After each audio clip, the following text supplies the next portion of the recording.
And it's the year 2026, and about everyone in the country probably wishes it was not the year 2026 and is about fed up with this year already. Hi, we're back for the new year to ring you in with such lovely positivity like that. Yeah. Yeah, so it's us. We're alive, as usual, unfortunately, much to the detriment of the current administrative process of my government. I am still Oh, alive and kicking. Unfortunate news for them. The Republicans are shaking their fists in anger. They're very upset that I'm still here. super upset. Super duper upset. I mean, to be fair, they're always kind of upset. You ever see them in interviews? It's like, why do you guys always look sad? Aren't you winning? They do. They really Aren't you do. winning? I thought you were winning. It doesn't seem like you're winning. I'm just gonna start like gaslighting Republicans on social media. Just be like, are you winning? It doesn't seem like you're winning though. But like, like you say you're winning, but like, are you though? Because like, I don't know. I don't believe that you're winning. I don't Just believe in seems so for, Republicans. for for winning. For winning, you seem very sad, very Yeah, you seem pathetic. I don't really know what's angry going and on. upset for somebody that won a lot. That you're Yeah. so good at things. Like, I just don't believe in Republicans. I just don't believe in the Republican Party. That's just my I just don't personal believe belief. him. We live in America, in case you couldn't tell. Oh God. You've got it way worse than me, though. This motherfucker lives in fucking Texas. Texas. Yeah, it's like. And Ted Cruz has already left to Cancun, so, or Florida, wherever he's going. Oh my god. Okay. This podcast is about video games and fun things, thankfully. I am one of your hosts, as always, Stella. And then there's that one. That guy that really likes Parasite Eve. Last I checked, hang on, we could recheck. It's a new year. Maybe it's a new him. How do you feel about Parasite Eve? I still love the game. Damn. Damn, he's committed. He's committed. Ladies, he's committed. I am committed. He is committed. He's very good at committing. This man has had an ongoing, steady, healthy, somewhat obsessive relationship with Parasite Eve as long as I've known him. It's the other person of the show, the somehow more tame and sane person of the show, which I'm sure never thought they would fall into that category in their life. Vaughn. Yeah. Yeah, Hello. yeah, it's you. You're still Yeah, here. it's me. I'm still I'm holding still a gun here. to you across the states, and you're still doing this show. Vaughn just like slightly looks out his head like a window, and there's just like the glint of a rifle in the distance. Is that me? You don't know. You live You in don't know. Texas. It could. It could It just could be just be someone else. it could just be 30 to 70 wild boars who've acquired a rifle at this point. God. I can't, dude. I missed the wild boar era. That was nuts. Oh my God. The 40 wild boars roaming around. Yeah. It was on like daily news. Remember when They're the still biggest out there. threat was the wild boars? God. Now the biggest threat is, oh, my government own. Wait, it always was. Cox gun always has been. Oh jeez. Um. There's wild boars, but they're just in the government now. They're just dressed up. Yeah, they're actually we call those congressmen. I Yeah, we heard. call them Yeah, congressmen. I believe that's a pack of 40 to 60 very timid and shallow congressmen. Maybe we are. Maybe we're supposed to be a political podcast. These jokes is zingers. Oh my god, what a world we live in right now. I'm vamping for time because I see that he's had to mute, so he has a conversation he's having off screen. Off screen? Like he's like we're not streaming it. Like doesn't make any sense. I need to turn my heater off because it's too hot in here. So that is what I'm gonna do.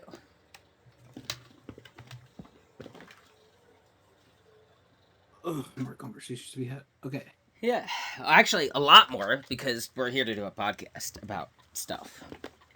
Um, so the last time we sat down, it was October to do this. We've sat down prior to in between that. the last time we looked at these numbers, we were, I think we just passed the 500 like threshold of all-time downloads. Where do you think we are right now, having not uploaded in 2 months? What was the threshold again? Just over 500. We had barely creeped over it. So it has gone up. Where do you think we're at? I'm gonna be so generous on this. 900. Ooh, too generous, but not as bad as you think. 770 as of Okay. right now. Okay. We have gone up like a couple hundred each month that we took off, which is pretty cool to see that like people are listening to the show and enjoying it or hate listening to it. It's a bit weird if you're doing that, but you know, it's your time. I'm not going to exactly tell you how to spend it. Actually, I believe I've done that every episode and I will continue to do so because I am correct and you are wrong and your opinions are ugly and unwanted. And if you don't like that, well, I suggest you get a microphone and start a podcast like everyone else does. That's why we did it. How else was he gonna get to talk about Parasite Eve? I'm just gonna have to spread it like every time I meet someone, it's like, so you know about Parasite Eve, right? It's just like I'm just like picturing you as I know what you look like. I'm just like picturing you in like a speed dating SNL skit, and every time you get to a table, so what do you know about You know Parasite about Parasite Eve. I'm gonna explain. So this is about so like before they can even say a word, you're just already explaining the plot of Parasite. Okay, so the thing is that we had a game called made by SquareSoft, which was what Square Enix went by back in the day before they switched to Square Enix, and they had Mm-hmm. created a multiple amount of games back then under SquareSoft license, such as the Final Fantasy games. But we're not talking about that right now. We're talking about Parasite Eve, and Parasite Eve was in 1990. See, this is why I make fun of you so much for Parasite Eve because, like, it's not even a joke. You are the Parasite Eve guy. You very clearly could quite easily just explain to anyone the whole plot of Parasite Eve on a moment's notice. No prep needed. This man No has been problem. playing Parasite Eve every day. He's like the completionist, except it's only Parasite Eve. He's just Parasite Eve. played Parasite Eve to completion every day for like 20 years. What's funny is that I actually have not completed Parasite Eve because it actually has a mode that's basically like a tower mode where you have to go up through the Chrysler building, beating up to 100 floors, in which then you have to defeat the final boss at the Chrysler building. And once you do that and finish the game, you get the actual true ending of Parasite I'm Eve. gonna be But honest, I the have not first done like that two because I was times I really thought you bad. said the Christ Lord building, and I was like, all right. No, not the Chrysler, the the Chrysler building, the not Christ Lord. the Christ Lord building. Just gonna go ahead, keep talking. I'm just gonna type that out real quick. The Christ the The Lord building. Christ Lord building is absolutely a potential title. The Christ Lord building. I believe they call those a church in this day and Yeah, age. they call those a church. Yeah, that's the church. Dude, the Christ Lord building is incredible. Just like having it typed out in my list, looking at the words next to each other. It's so stupid. I love it. Oh my god. Hey, you want to talk about video games? You know what? Sure. Let's talk about Let's video talk about games. video games. Let's talk about For a video games. change. Let's talk about video games for a Let's fucking talk about change. change. Let's pick up a new pace. You know, let's do something different. Let's Yeah. go I want to talk wild. about video games. So how do you want to do this? Do you want to like recover? Oh, we say month, but it's been like months because we haven't done this since October. So we're obviously going to be going over news from November, December, and January, as well as what we've been playing. So I guess where do you want to start? Do you want to start with what we've been playing or with news? I think either way, we're looking at a little bigger of an episode than normal because we've got more ground to cover. I think we could do news. I think we start News. by news. All right. I'm gonna be honest. I had so much shit happen in January. Just for context, the brakes in my car went. That had to be fixed. Then the internet. We had a power surge, and my good internet router like modem got fried. So we're on the backup one. That's not as good. Um, and then we had a pipe leak after pipe freezing that soaked our entire carpet in the living room, and we had to get the whole carpet and the padding underneath out, or it would have rotted through the whole wood floor underneath. Oof. So, like every week in January has this year has been a crisis for me that has been dealt with and handled, but has eaten up an enormous amount of time and money regardless. So, like, I haven't had a whole lot of free time and energy to super super finance. God would love some super finance. I Would would love some super love, finance dude, too. super Yeah, finance, super super, finance. Let's dude. I need some please. super finance, please. Super like finesse and like refine my notes. So I'm gonna be honest. I don't remember if anything like important news wise happened in November at this point. I know December was I, the annual Jeff Keighley Awards, also known as the E33 Awards, and we'll get there.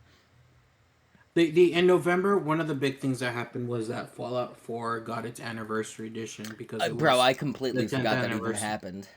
And the reason why it was so memorable is because essentially most people thought it was going to be similar to Skyrim, where it's like if you had the complete edition of Fallout 4, you would get the anniversary edition for free, but they didn't.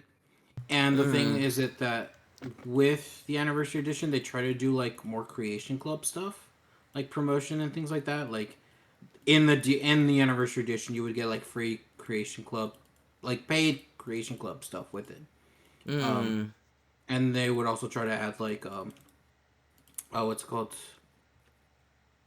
um, like free content stuff like that that they've I guess wanted to promote. I guess, but it was so bad. Like the game ran so bad that like it was almost worse than initial Fallout 4. Like like it was that bad. I mean, I feel like I've never had an issue running Fallout 4 on my PC or console, but like Bethesda is known for like games be a bit buggy sometimes, oftentimes, most of the time. Yeah, no, Um, it was I also so bad. don't think Fallout 4 needed an anniversary edition, but okay. I'm it not. was whatever they it was whatever they decided, Was I that guess, was to that do. really all November had? Was that? That was basically the most Yeah. important thing I Okay. can think I, of. I I didn't remember anything from November that was important. So I guess I could it's probably look again, but you can like look again, I but we do have a meaty little Jeff Keighley pie to go through. uh oh funny little thing, funny A little thing. meaty little Jeff Keighley Meaty pie, little Jeff Keighley, bro. meaty little Jeff Keighley. Um, oh, uh, something that kind of funny happened. Was Mm-hmm. Kirby Air Rights 2 had just released like not that long Oh ago. Like right, yeah, that thing. so, so one thing Nintendo that still was exists. I keep forgetting. yeah, Nintendo is a thing. Are they? But yeah, they're still a thing. Okay, okay. Just checking. Just checking. Nintendo is still a thing. Everybody breathe. Yeah, yeah, we can agree it's a thing. 2026 is safe. Nintendo is still a thing. It's still a thing. It's still a thing. Oh wait a minute. Let's not praise Nintendo too much. There's just something Metroid something not very good. The thing is that what's funny is that in the Kirby Air Rights 2, they release a essentially what's um like customizable like star rides that you can like make So like like and you can like pimp out your ride, like your car, yes, basically. yeah, Yeah. essentially, Yeah. Okay. yeah. Yeah. It's a So racer. That makes apparently, sense. yeah. So apparently, they pimped them out. So it was basically making a weird, crude, um, one of the characters called Chef Kawasaki, I think is his name, in a bikini. That's basically what it kind of looked like. Um, and Nintendo had to kind of step in and be like, okay, we're removing all of the ones that do something like that. Impressive by players to get Nintendo to do something like that in a sense, like because Nintendo probably never had the foresight of like thinking like people would be able to do something like that, but you know, Nintendo always underestimating the little guys. That's weird because they're like kind of the little guy now. Like Nintendo isn't like we've had this conversation.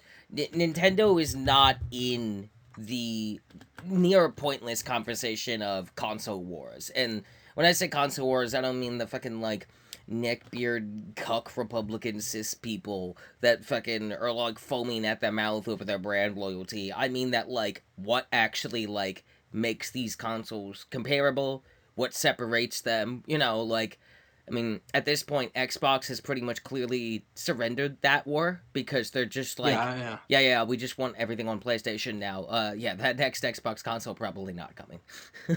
But like Nintendo Oh, hasn't been a part of that back and forth between Xbox and PlayStation for a while. They've been just kind of they do their own thing and it sells. And sometimes it doesn't sell and they almost have to declare bankruptcy a couple times. That's called like the I believe that's the Wii U era. Um and then sometimes it sells really well. Like, but like I don't know, they just like Nintendo is Nintendo. They're kind of just in their own little world all the time. They stopped being like the top dog in video game home consoles for a long time. And they haven't been like even now, like even with the Switch 2 selling a lot and the Switch 1 selling a lot. Like it's a lot. Like a lot of people have a Switch. But like it's probably safe to say that if somebody's like playing a game, your money's better placed on a bet that it's probably a PC or a PS5 before it's a Switch because the PC and PS5 has a wider range of games and is more affordable and runs things better.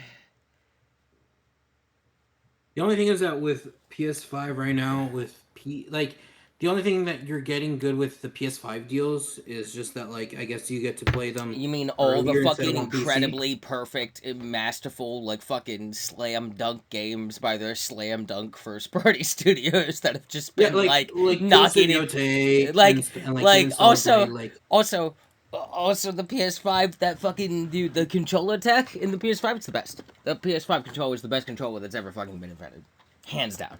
Hands down, it's the best controller. Adaptive triggers is fucking everything, and I will fight anyone who disagrees. The use of and adaptive triggers correctly, chef's kiss. Shafts. I meant more to say that the fact that like you have like all these like what's it called all these like First party like PS5 like studios, yeah, first one. like they, yeah. Yeah, But they and all then don't come over to PC. they're slowly coming over to PC as a thing. Slowly, but like Xbox is putting their new stuff on launch day on PS5 now. Is like kind of like the discussion of like any kind of console war is completely over. Because now like PlayStation 1 because Nintendo like smartly at the time realized they couldn't like compete with what PlayStation and Xbox were doing in the early years, so they just decided to carve out a niche market and be the Nintendo people. And like the thing is like I don't really think Nintendo's garnering like more fans or brand loyalty. I think the people that are buying Nintendo games and Nintendo consoles are the same group of people that have been for the last several consoles. Like and that's probably going to carry Nintendo for fucking forever. Let's be real. Like, you have enough unique IPs. Mario and fucking, like, Pokemon people are so goddamn brand loyal, as well as Zelda. Like, you're gonna be fine as long as you have these IPs and put out a half decent game here and there. Like, they have the benefit that like Call of Duty doesn't, and that like, yay, all you do is put out Call of Duty, so if it starts to be really bad, that will cause you to lose a lot of customers because you don't have anything else in the basket. It's Call of Duty or nothing. Nintendo obviously doesn't have that issue, but like with Xbox, like outright putting their games like day one Game Pass, Fable. Day one also on PlayStation 5, Fable. You know what I mean? Like that's your Yeah, franchise there. Like Gears of War E-Day 100% launching same day PS5. Like 100% that's happening. They have clearly made that decision. They've outright said so that they want to get their games to PS5 even faster than before. They have like bowed out even if they make another 10 consoles. The fact that Nintendo is like carved out their own little pocket and has stayed there and that's kept them alive because they're not competing. Even when they beat PlayStation in sales, it doesn't really matter because they're not trying to. They are just trying to create the Nintendo market and sell to that market. And they have successfully for fucking like 10 years straight now. But Yeah, like essentially. PlayStation was already like the one that's like slowest rolling out their stuff, and now they never need to change because of Xbox's change that came out unexpectedly of them being like, yeah, Gears of War on fucking PS5, blah blah blah, and now they're saying Xbox games will launch on PS5 same day. Xbox has fully like bowed out of the fight in that like the console wars in the concept of what a console war quote unquote is completely dead now. There is no war. It's over. If you wanted to name a winner, it's clearly PlayStation because they don't ever have to like sweeten the deal now because Xbox has already given in. And Nintendo, their stuff never gets on PC. They're never going to. We know that. They're never going to share. You will buy the Nintendo console to play Nintendo games. Yeah, yeah, Whereas that's just the fact that even PlayStation like moved shit over even slowly was something I never thought I'd see. The fact that Xbox makes sense because Xbox PC it's all Microsoft, but that wasn't helping them a lot. And the fact that Xbox is now like, yeah, day one on PlayStation, whatever current PlayStation, it really is just that like that pace that PlayStation was putting stuff over to like PC, that pace is going to remain at the glacial point it's at because there's no reason at all for them to speed it up now. yeah, essentially. Yeah, it's just we're in such a weird era right now where like, okay, Switch 2 did good. Okay, let's be real and like logical about this. Like you're not going to do a Switch 3 and have the same results as Switch 1 and 2. Like you're just fucking not. Like this gimmick cannot slam dunk 3 times in a row. Because you're making a very small mobile device. Hey man, you know what happens when you make a small like mobile device? It's very limited compared to the device that gets to be bigger and have a lot more space for more tech and sit there and never fucking move. Right? Like Yeah, it's very much that kind of thing. So it's just we are in like a really weird place where Nintendo is probably I don't know what's next for them. You know, this is still a couple years out, but like I highly doubt whatever comes next is going to be like as good as Switch 1 2 was to Nintendo people, but it will still sell enough cuz the Nintendo people will buy it because of new Mario, new Pokemon, new Zelda. That's all you need. It doesn't matter like it doesn't matter that Metroid 4 took like 15 years and it's kind of lackluster and not really good. Apparently from what I've heard, like it's kind of a mess. And nowhere near as good as Metroid Dread, which came out before that, and it was just like, okay. Like, it's just, we are in a world where Nintendo will just probably forever be able to remain in their own little bubble, because that's what they've designed by nature. And with yeah, Xbox, like, not really competing, but kind of competing, we're just in this weird place where, like, if my Xbox games have like day one Fable, like I'm stoked for Fable. If I could just play Fable on PS5 at launch, and like that's what I'm expecting now going forward, there is never a reason to buy an Xbox now. There already wasn't, right? Like I can just play it on PC to run better, or like yeah. I That's pretty like much like the it's thing just about like we are in a weird format where like ironically now, even though no one is stepping in, you remember when like Google and Amazon were trying to make their console and step in and there was no room for them to step into?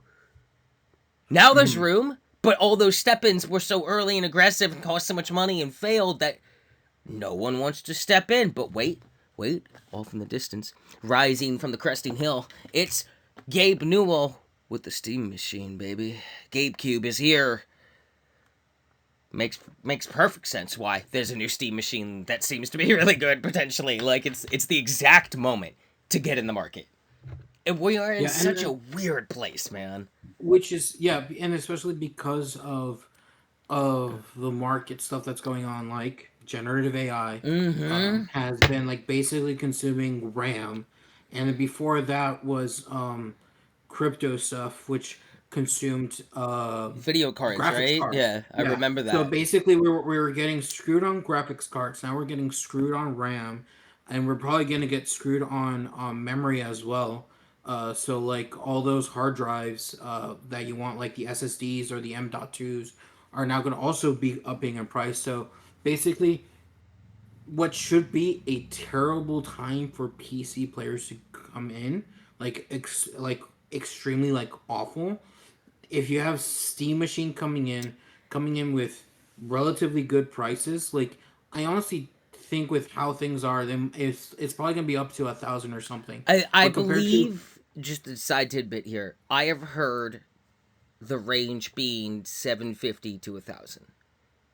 And being that if with the that if two separate versions, the bigger one, the more powerful one, at closer to the 1,000, the little lower end one with less storage, 750. Yeah, okay, you are buying a PC. that's You're buying a PC, but you're but buying like a streamlined PC designed for an idiot, so you don't have to know how to do the PC shit. and it's for basically for games where you're playing at like a good graphics. It's not the best, but it's not the Doesn't worst. need It's to an be in the best. between. It's Yeah, enough to compete and sustain itself, especially in a weird sudden massive market where it's like, bro, it doesn't matter if they make another Xbox or not. It's not going to sell crazy numbers.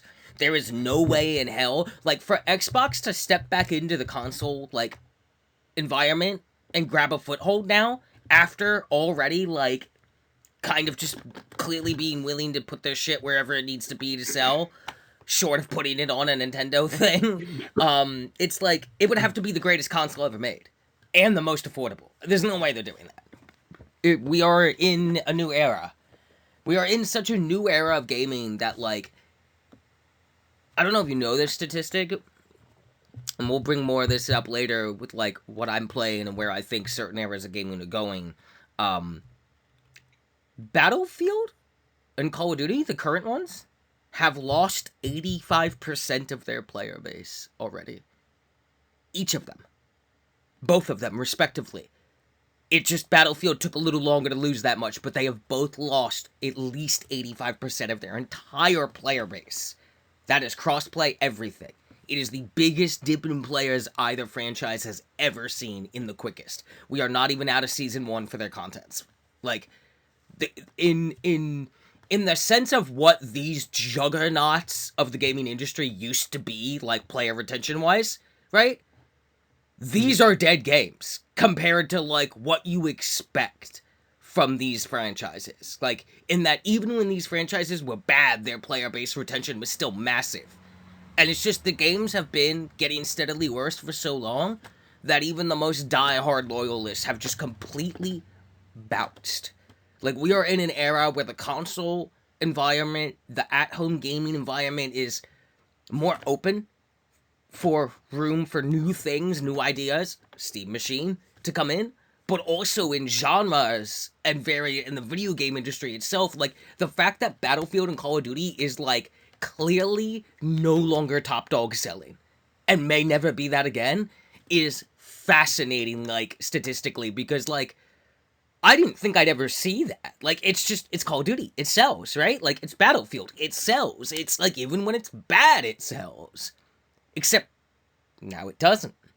no, yeah, no.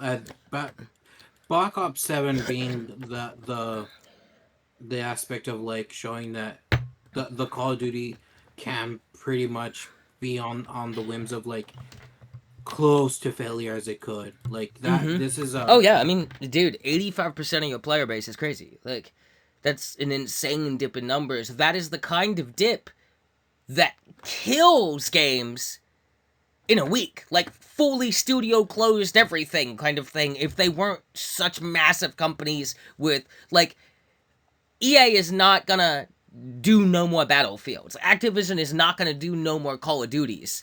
But like you know they felt that hit. That is a critical hit to both of them. And it's less so even about the damage that they're taking right now and the trust they're losing. It's more so just the blood in the water, essentially, right? Because now Mhm. every single motherfucker in who's even got a toe, a finger in the FPS or even just shooter pie, because it doesn't have to just be FPS because there's room.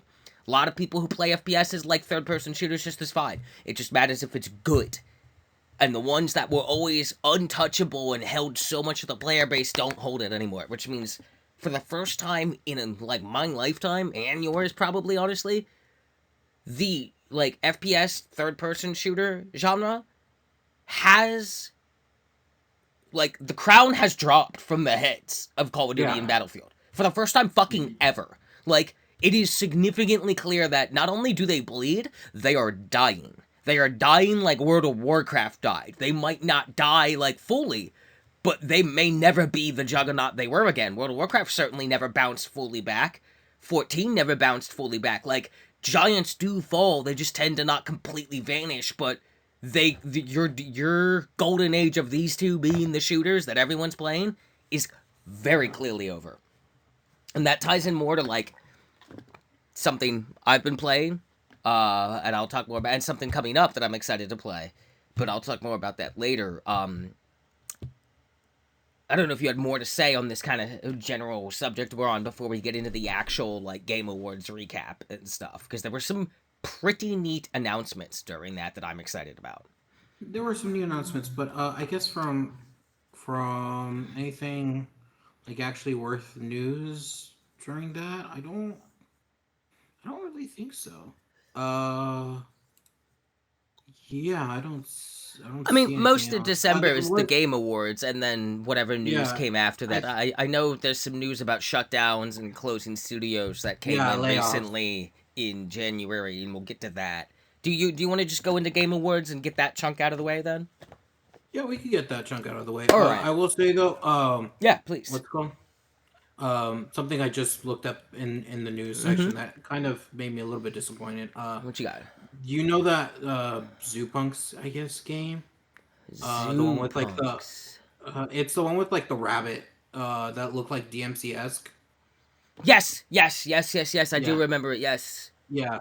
Apparently, while they say they're not using any Gen AI stuff in their game, they're apparently allowing Gen AI tools for user stuff, and I still think that's a bit weird and kind of scummy. Mm-hmm. Like, like it's like we're not using anything, but if our players want to, they can. And I'm like, I feel like you should nip that in the bud and like just not allow it in general because then it can get bad. So Mm. I don't know. It's just weird. How would their players use it? Apparently, so you know how like there's crafting, like when it comes to like think of it like Black Ops and all those games where like you're allowed to use user generated stuff like creating like sprays or whatever. I guess like the game is gonna have some sort of like um some way for players to be able to like make cosmetics with like I guess vehicle customizations or stuff like Oh, that. okay, okay. So, Mm. it apparently that stuff is gonna have like AI tools attached to Oh, it. okay. That's kind of yeah. I Like don't. That yeah, sounds like you're just slapping grok in the game. yeah, Like, of all the things that I would like be willing to like let it slide AI wise, just telling me that like people can just AI art on the thing they want with like how exactly the AI like art has been like the sheer worst of it. No, I'm good. yeah, I'm good on yeah. that. I That know. is not the AI I'm willing to let you like live on. Yeah, I know. It's stupid. It's really That dumb. just sounds like a fucking nightmare, even though that's a single player game. Um, But moving to the news now. Game Awards. Hey, E33 wins the most awards in video game history. Congratulations to the Yeah. team at Sandfall Interactive. Like that game's fucking good. That game's really good. Um, they had a thank you update come out, which added a whole like new area to go to and a bunch of new outfits and all kinds of fun stuff and like a crazy weird like dream world to walk around in. I'm still playing through the game. I'm like getting distracted by side stuff all the time, so I'm still in Act Two. That game is fantastic. It really just fucking is. It reminds me of JRPGs from back in the day. It really does give me that like era of gaming that I missed. They have stated that Claire Obscure is the franchise. There are more stories to tell. They're not quite sure where they're going yet, and there's no guarantee that these stories will all be the same genre, even. But the world of Claire Obscure at large is a bigger thing than what we've seen, Expedition 33 is just the first story they knew they wanted to tell. So they have like other ideas and stuff. So like we could be getting dude, with the way Expedition 33 looks and the music, yo.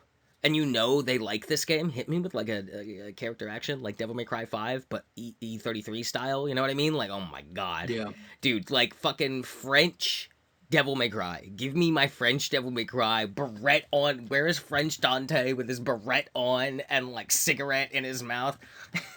And he's just like sacre bleu. I don't know what French people say. Sorry. Apologies to France and those who speak French. Um, that surprised no one. I feel like everyone knew E33 was gonna walk with it. They were gonna walk with every fucking award, and they did. Um, I don't remember all the other winners of stuff. If there was any you wanted to highlight before we get to like any kind of game announcements that happened there. I have to look at them through again, but I don't remember. Yeah, The only thing that was rather mentioned, and because it's always gonna come back to this stuff right now, but like this was news beforehand. mm-hmm, But with Clair Obscure, they there was a point where during like UE5 sort of launch that they allowed developers to use generative AI tools, and that's something that they tried but didn't do because there was like some uh what's called some assets that did show mm-hmm. Yeah, I that like remember generate that. AI. Yeah. Yeah, and those assets were later removed and Yeah. stuff. Yep. So I I'm hoping that they keep to that sort of um Mm-hmm. I guess promise of like not using that, because that's kind of what it sounded like they were trying to be, where it's like we used it, we don't want to use it, and there's a bit of confliction Mm-hmm. because I think the creative director doesn't want to use it, but um one of the I think the producer does. Like there's like two people in like in head management sort of styles that are Mm-hmm. like we one doesn't want to, the other one does, so we'll see how that goes. Maybe we'll have to But see how it all shapes out for sure. yeah, because I think it's like awful that like you have people who don't want to use it, but then you got I mean, that's what happened with the announcement of Divinity. Yeah, yes, as we learned that they've been using it apparently for that, and then there was a lot of pushback from that, and it. So that was like, especially after their aggressive like anti AI speeches at the previous yeah, Game Awards, it was like, all right, guys, what the fuck? Like, take the stance, but like stand on it. Like, use it or yeah, exactly. don't, but like don't fucking like use it in secret, and then it comes out and be like, well, it's actually good if we use it this way. And it's like, okay, if you could prove that, then like do it. But like the fact that you didn't right out come and say like the way it was like dug up, and it's like of all the people you were the strongest anti AI, so it just looks really bad in general when you say nothing about how you were using it. It's like, okay, what are we doing here? Yeah, yeah, yeah, Like, and it don't does look fucking gaslight me, fucking. yeah, and it does look like they I guess they still want to use it in their concept stuff, but like the concept part is like the most important part when it comes to like these games, because it's like you're creating like, because at that point like none of the thing that you make is inherently human at that point, like it's all just AI stuff, like Yeah, yeah, for sure. I I where's I personally think that using AI for any of the art, like conceptually or not, is like the worst fucking way you could try to implement AI in any creative industry.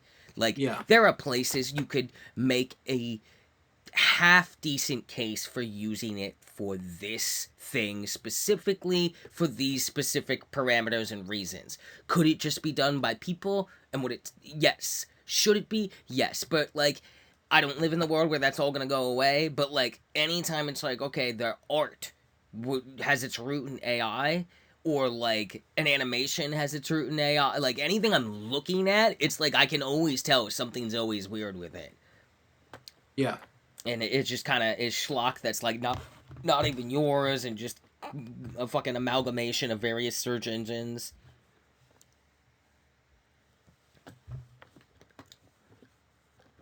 it's Let's go ahead. I think it's okay. One thing I probably will say that like AI tools have been used for quite some time Yes, and yes. still are Again, used. this is also there's this stupid It's conversation we constantly it's have to have of like, what yeah is AI actually when they say AI? Because like when you interact with like any NPC in a video game, that's AI, dude. yeah Like, yeah, exactly. it's such a shitty buzzword now, and it's like, okay, what are you talking about when you say AI? Are you talking about machine learning algorithms, or are you talking about like all the shit that's been in video games and everything for like ever, dude? Yeah, it's the generative AI that is the problem because that's you're using stolen assets, you're using stuff that Yes, isn't yeah. yours and trying to create stuff that um, people could do for you if you give them like the time that they need and stuff like that. So it's just one of those where it's like um, yeah, I don't know why like actual the like people in the creative industry want this stuff to be a thing. It's It's just almost dumb. solely like producers or C-suite people that are pro AI. Anyone Yeah. actually like working and doing the art or coding or the animation like rigging wants nothing to do with it. Hmm. Um, Out of the Game Awards announcements, a couple that like absolutely like. First of all, I'm a Star Wars girl. In case people don't know, I fucking love Star Wars. Star Wars is cool. I was eating fucking good off the Game Awards. I was eating good. First of all, Star Wars: The Fate of the Old Republic. I nearly wept. I nearly wept at just seeing Star Wars and Old Republic. I don't care. I'm buying. Take my money. And then it's That's like, not coming out till like 2029, it's fine. It's fine. 2030. It's gonna be great though. It's gonna be great though. It's gonna be great though. Do you know how long I've waited for a Star Wars game like this? Do you know how long ago Star Wars: The Old Knights of the Old Republic 2 was? I'll tell you how long ago. I It was the fucking original Xbox of long ago. It's a long time. It's a long time, okay? I've waited a really long time to see the words Old Republic again. And I'm finally getting it. And it's from it's Casey Hudson? Is it Casey Hudson? The don't director of know. the studio that's doing it, a former BioWare guy, like one of the founding members of BioWare, like OG BioWare guy's new studio was the studio doing it. I believe it's Casey Hudson or something like that. It's Casey something. But yeah, this is like a guy who worked on Knights of the Old Republic and shit, bro. Like, I'm excited. I'm excited. Like, I can't help it. Like, Old Republic, Star Wars era Yeah, means so Casey much to Hudson. me, and I'm so excited for this. Like, it was almost the most nothing trailer ever, but I don't care. It set a tone, it gave me a name, it gave me a studio and a director behind that studio, and I'm like, you know what? We've had some good Star Wars games. Fucking something I want to start playing through again. Jedi Survivor, the second one in the Fallen Jedi or Fallen Order series, really good game. First one's okay, second one's really good. I want to play it again. I can't wait for the third of that trilogy. I hope they still get to do it. I'm sure Disney will make it still happen because they want it to come out, but I never know what the fuck's going on with EA these days. Um, but Fate of the Old Republic is like, ugh, dude, it's not a sequel to the Knights of the Old Republic, but it is, you could consider it a spiritual successor. But like just to go back to the Old Republic, no matter what this game is, I think I'm gonna be happy. Almost like it's gonna be really. This game would have to be tragically bad for me to hate it. Like I'm willing to give this a lot of leeway because I'm like, you don't know how much I've wanted to be back in the Old Republic. It's been like 4 or 5 console generations. I'm gonna see the Old Republic, and it's gonna be more than just 6 pixels in an alley. It's gonna be great. But also, something that got me more hype, pod racing's back, baby. Oh, pod racing. Pod Yeah. racing, pod racing. What is it like? Star Wars Pod Racer Galactic. Um, Oh, I have to look at it again. But pod. yeah, it's basically Hang Star on, Wars. hang on. Star Wars Galactic Racer is coming in 2026 this year, baby, for PC, PS5, and Xbox Series XS. Blending traditional speeding, like speeder racing, with pod racing elements in an underground post-Empire League. It is developed by Fuse Games, ex Criterion devs, with a focus on a high stakes run based gameplay similar to Burnout and Need for Speed. Like the people making this game worked on Burnout and the Need for Speed series, and they are making a Galaxy Pod Racer. Let me tell you, let me tell you what's about to happen to the people. Okay, when pod racing is out, when pod racing is out and back in Stella's little hands, okay, I am going to play so much of this goddamn game. I am going to get so very, very good at it. And I am going to be out for blood. And I will slide into you with a lateral boost right over the Sarlacc pit and watch you burn to your grave. And when I take first place like that every time and someone's mad at them, I'll just get on the mic and say, now that's pod racing. Because that's pod racing, baby. I'm so excited. I'm fucking but pod racing. No, I don't care about anything. There's nothing you can say that can dim this light from me. Did you not see that? Like the last thing of that a trailer was fucking old Sebulba. Yeah, old Sebulba. It was fucking Sebulba's back, boy. How the fuck are you still alive? I'll tell you how. I'll tell you how. Pod racing. Racing is in his blood. Dude, it's in my blood. It's in my blood. I'm changing oil. Pod racing, man. I am, dude. The way you're gonna be able to craft your own like pod and drive around and like crash into people and deliberately take them out, like, oh my god, dude. I'm so excited. Like the fact that like. Yeah, I'm not getting Fate of the Old Republic until like 2028, if I'm lucky. 2029, probably. Most certainly. The fact that this is coming out this year, granted, we don't have I don't care. I don't care. They said pod racing, and they said Need for Speed and Burnout. Like, if they would let me pre-order now, I would go into debt to pre-order it right now, because I'm like, bro, I need this in my life. I do have any idea how much pod racing Star Wars games I played. Dude, I was renting that shit from Blockbuster like every day. Every week I was like, I want to rent the pod racer game again. I was walking in there with my $5 curled up in my little baby fist and one Star Wars pod racer for the week first. Yeah, I love Star Wars Racer so much because I played that a lot on the 64. Dude. I was bad at it because eventually I don't know what map race it was, but there was one where I just could not ever get like first place or win, so I just gave up. But I enjoyed so much playing. Dude, and just like think about how far controllers have come, gameplay has come, and everything we've learned about how to make a racing game. Think about like early racing games you played. And think about, like, the last pod racer game that came out. And now think about, like, pick any recent Need for Speed. They drive real good even if the game's not that good. You know what I mean? Like, we've learned many times over how to make a racing game feel good. If the rest of it's good, which I have faith. Dude, I feel like this game's about to be, like, especially with the way modern online gaming works, bro. Am I just pod racing against kids in Japan? I'm gonna crash that little kid into that Sarlacc pit. And I'm gonna learn Japanese just enough to tell him that's pod racing, baby. I'm just assuming there's a Sarlacc pit. There should probably be a Sarlacc pit. Some kind of pit with a monster in it I can crash people into. Dude, I'm so excited for pod racing. As far as Star Wars announcements go, it don't get better than that for me. Old Republic back, Casey Hudson handling it at the head. I'm like, okay, that's a name and an attachment to an Old Republic. Like, Casey Hudson understands what he's trying to do here is that, like, yo, if you flop on this, you're hated forever. You cannot flop on this. Pod racing, no. I never would have thought I'd seen Old Republic or pod racing coming back.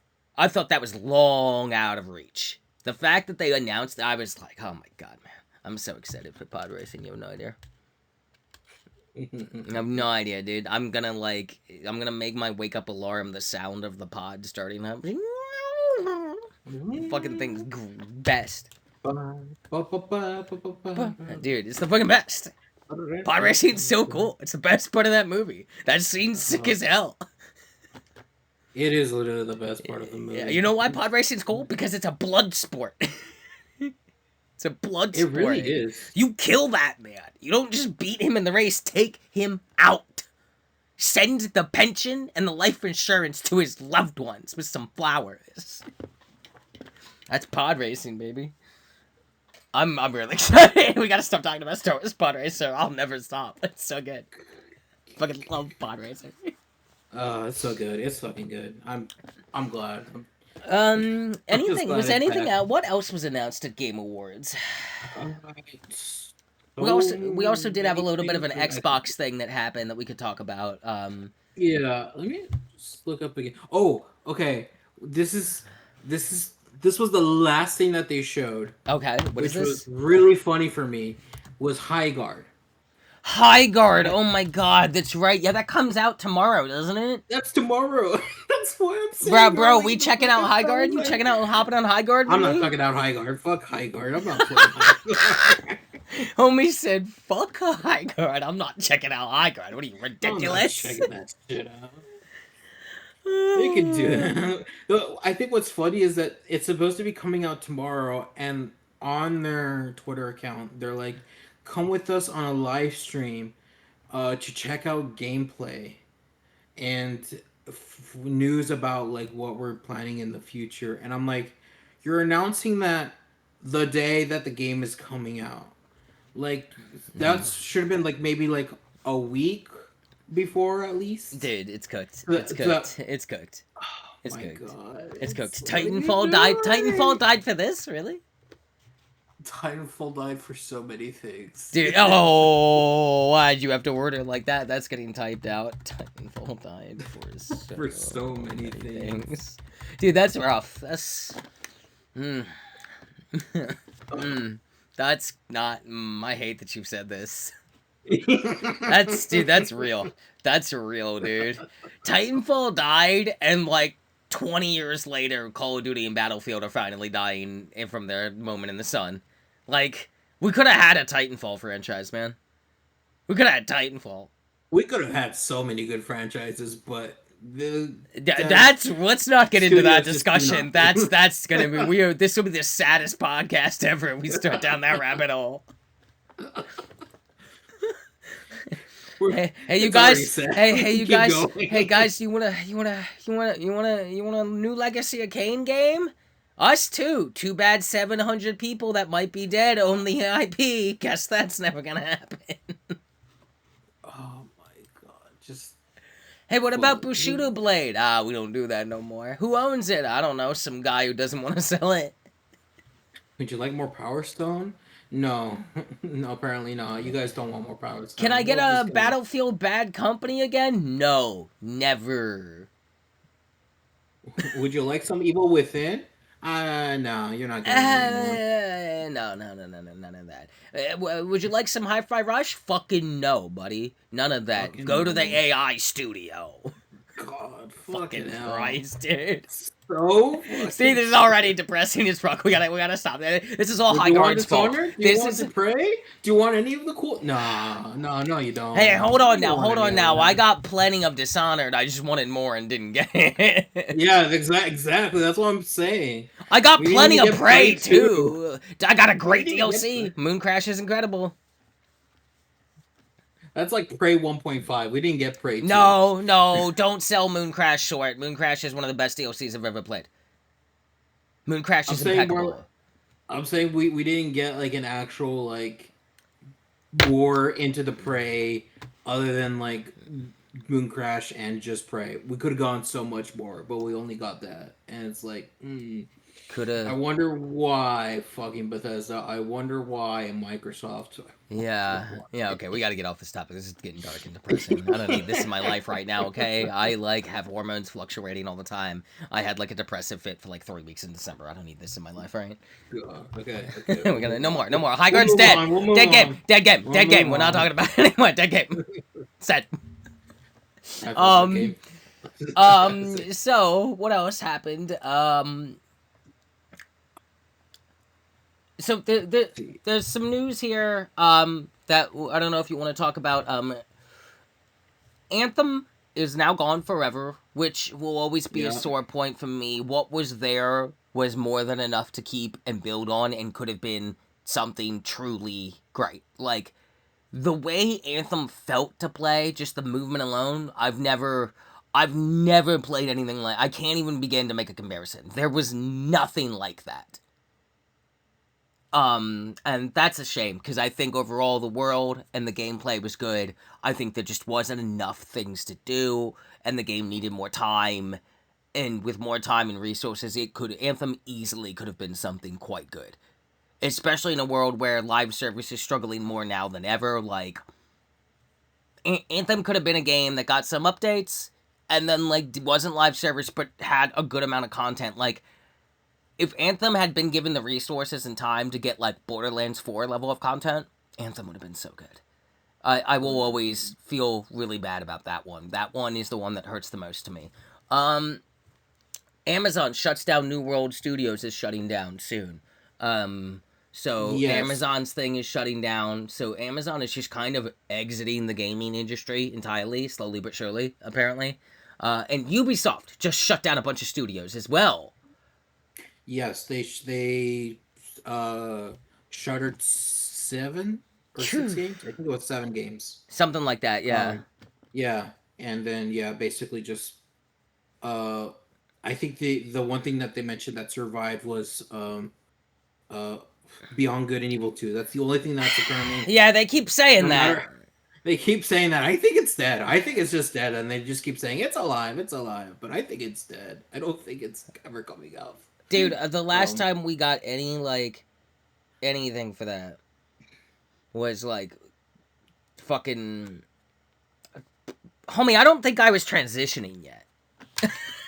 yeah, yeah. It was 12 years ago. I think is what Oh, someone yeah, that was said. a It long was, fucking time ago. yeah, 12 years ago is about when they announced it. So Holy yeah, fuck, that's we're not real. not. Shut up. We're 12 not. It's years? not real anymore. It's not real.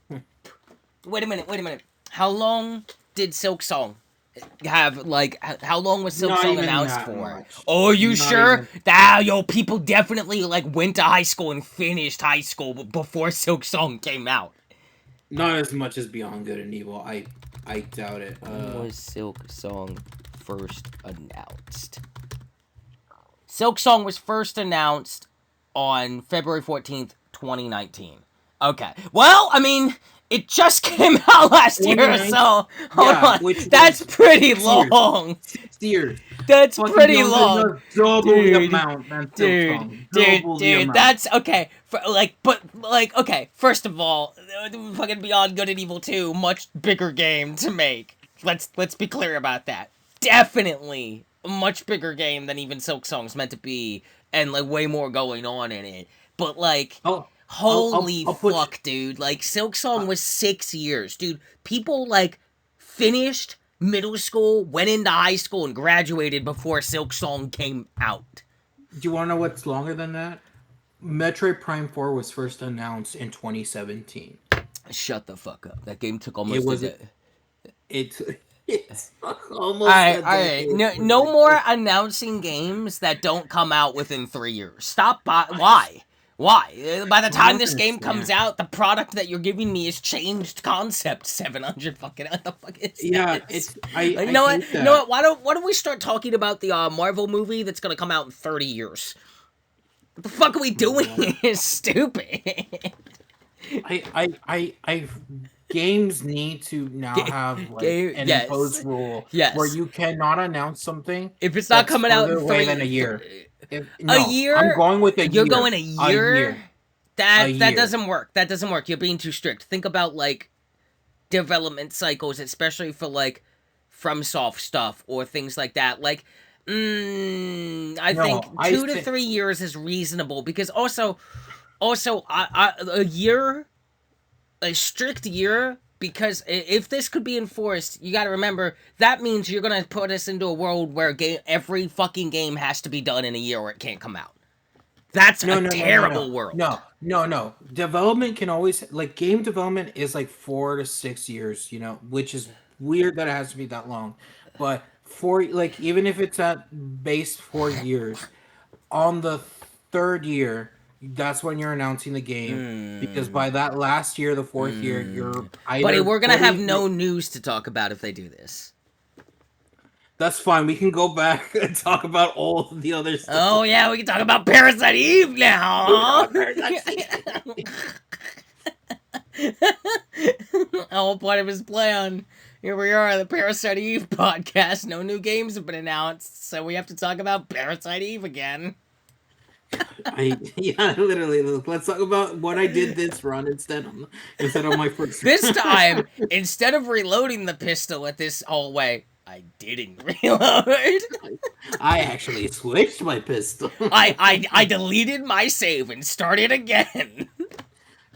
Here's how far I got in a month. Oh my god.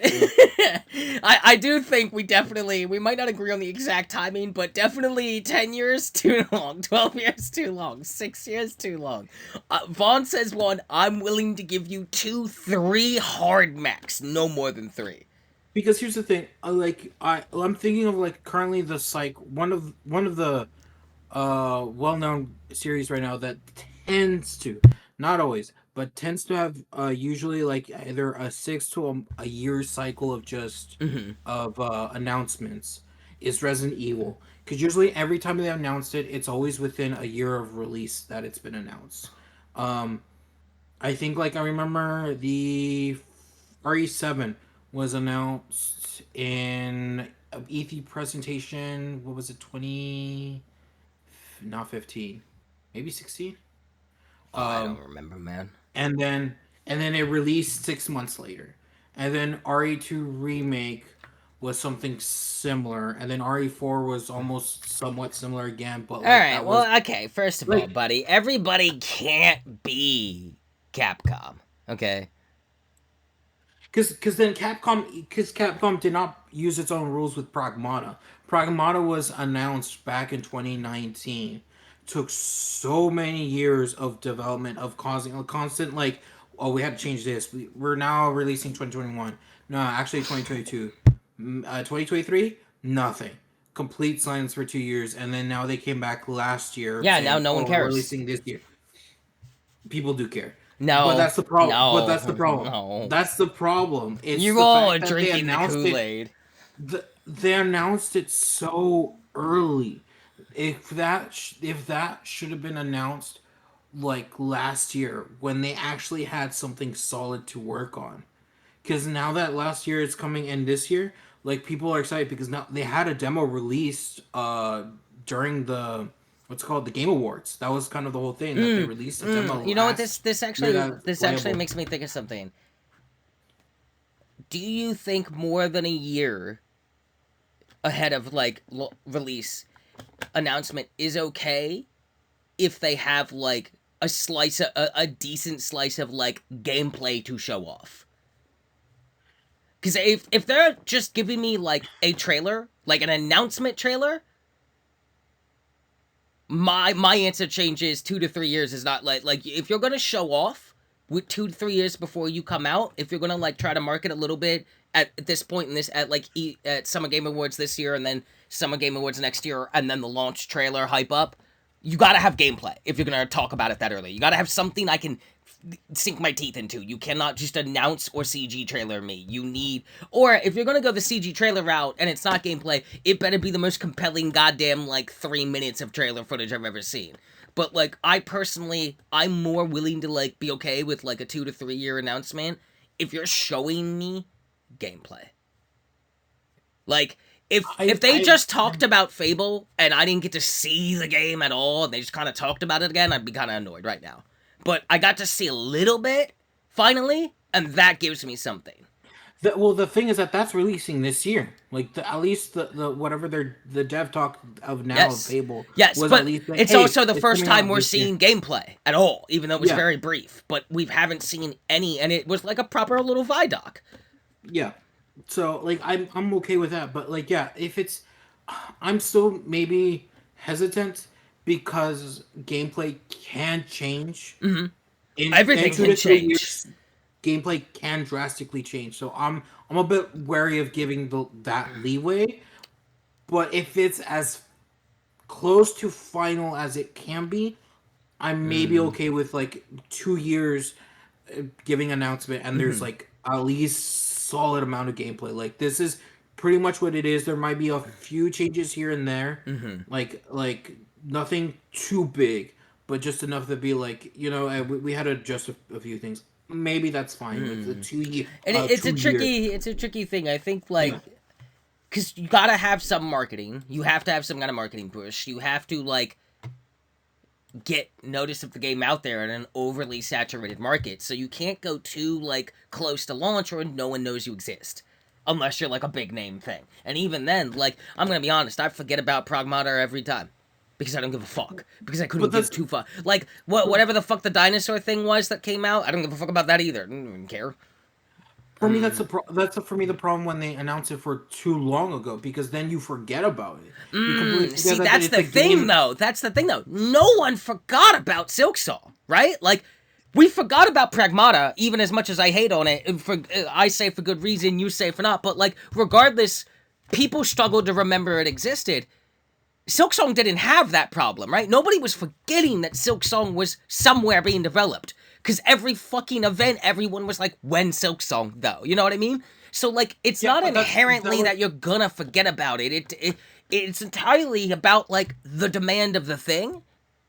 So, like, it's memes. It's pretty much comes down to community sentiment but, and like, memes Pragmata comes really. from, like, you either care about it enough to hate that it's not here or you don't like you know what I mean, like nobody's making a Well, that's what I'm meme saying. about Community when sentiment. Pragmata because there's not enough people interested in Pragmata. It's not nearly close.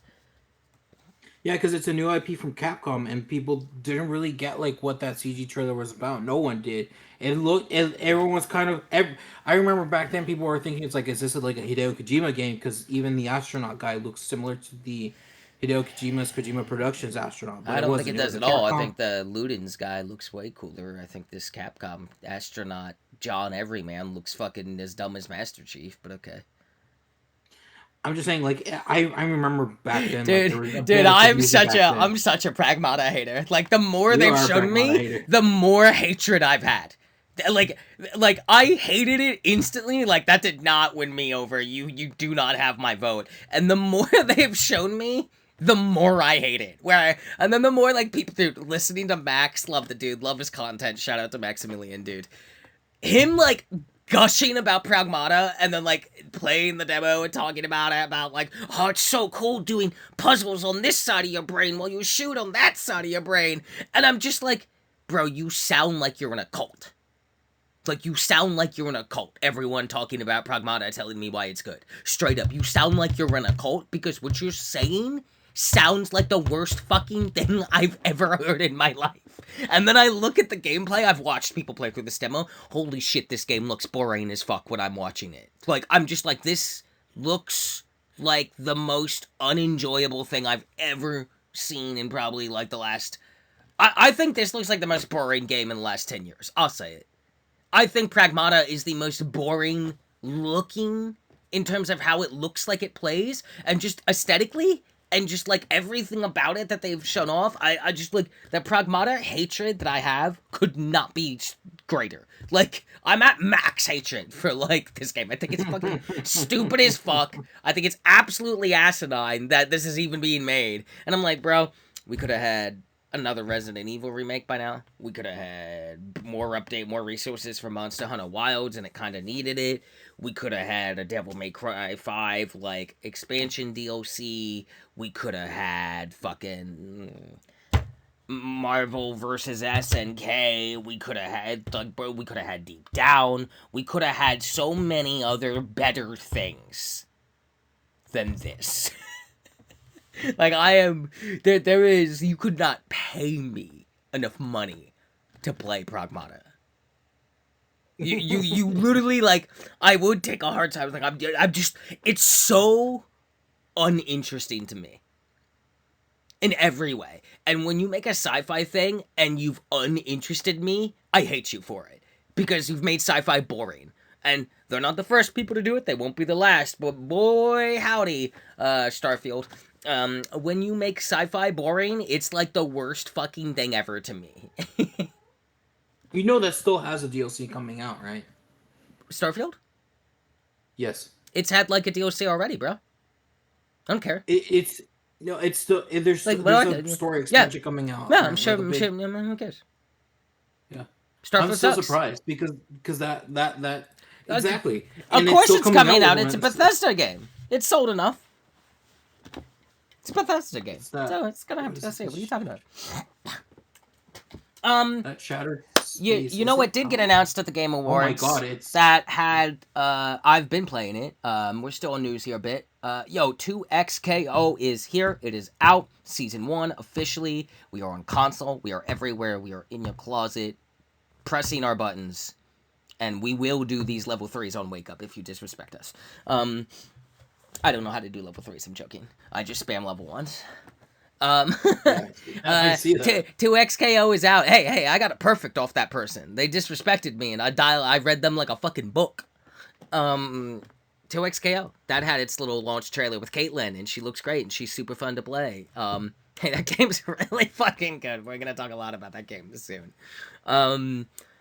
Other news that happened during the last like months or so.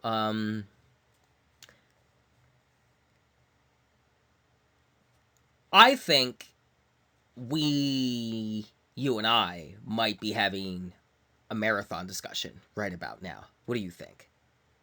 We could have marathon Well, discussion marathon though, discussion. I think that's out of the but news I care about. I think that's the last thing that like really I want to like talk about.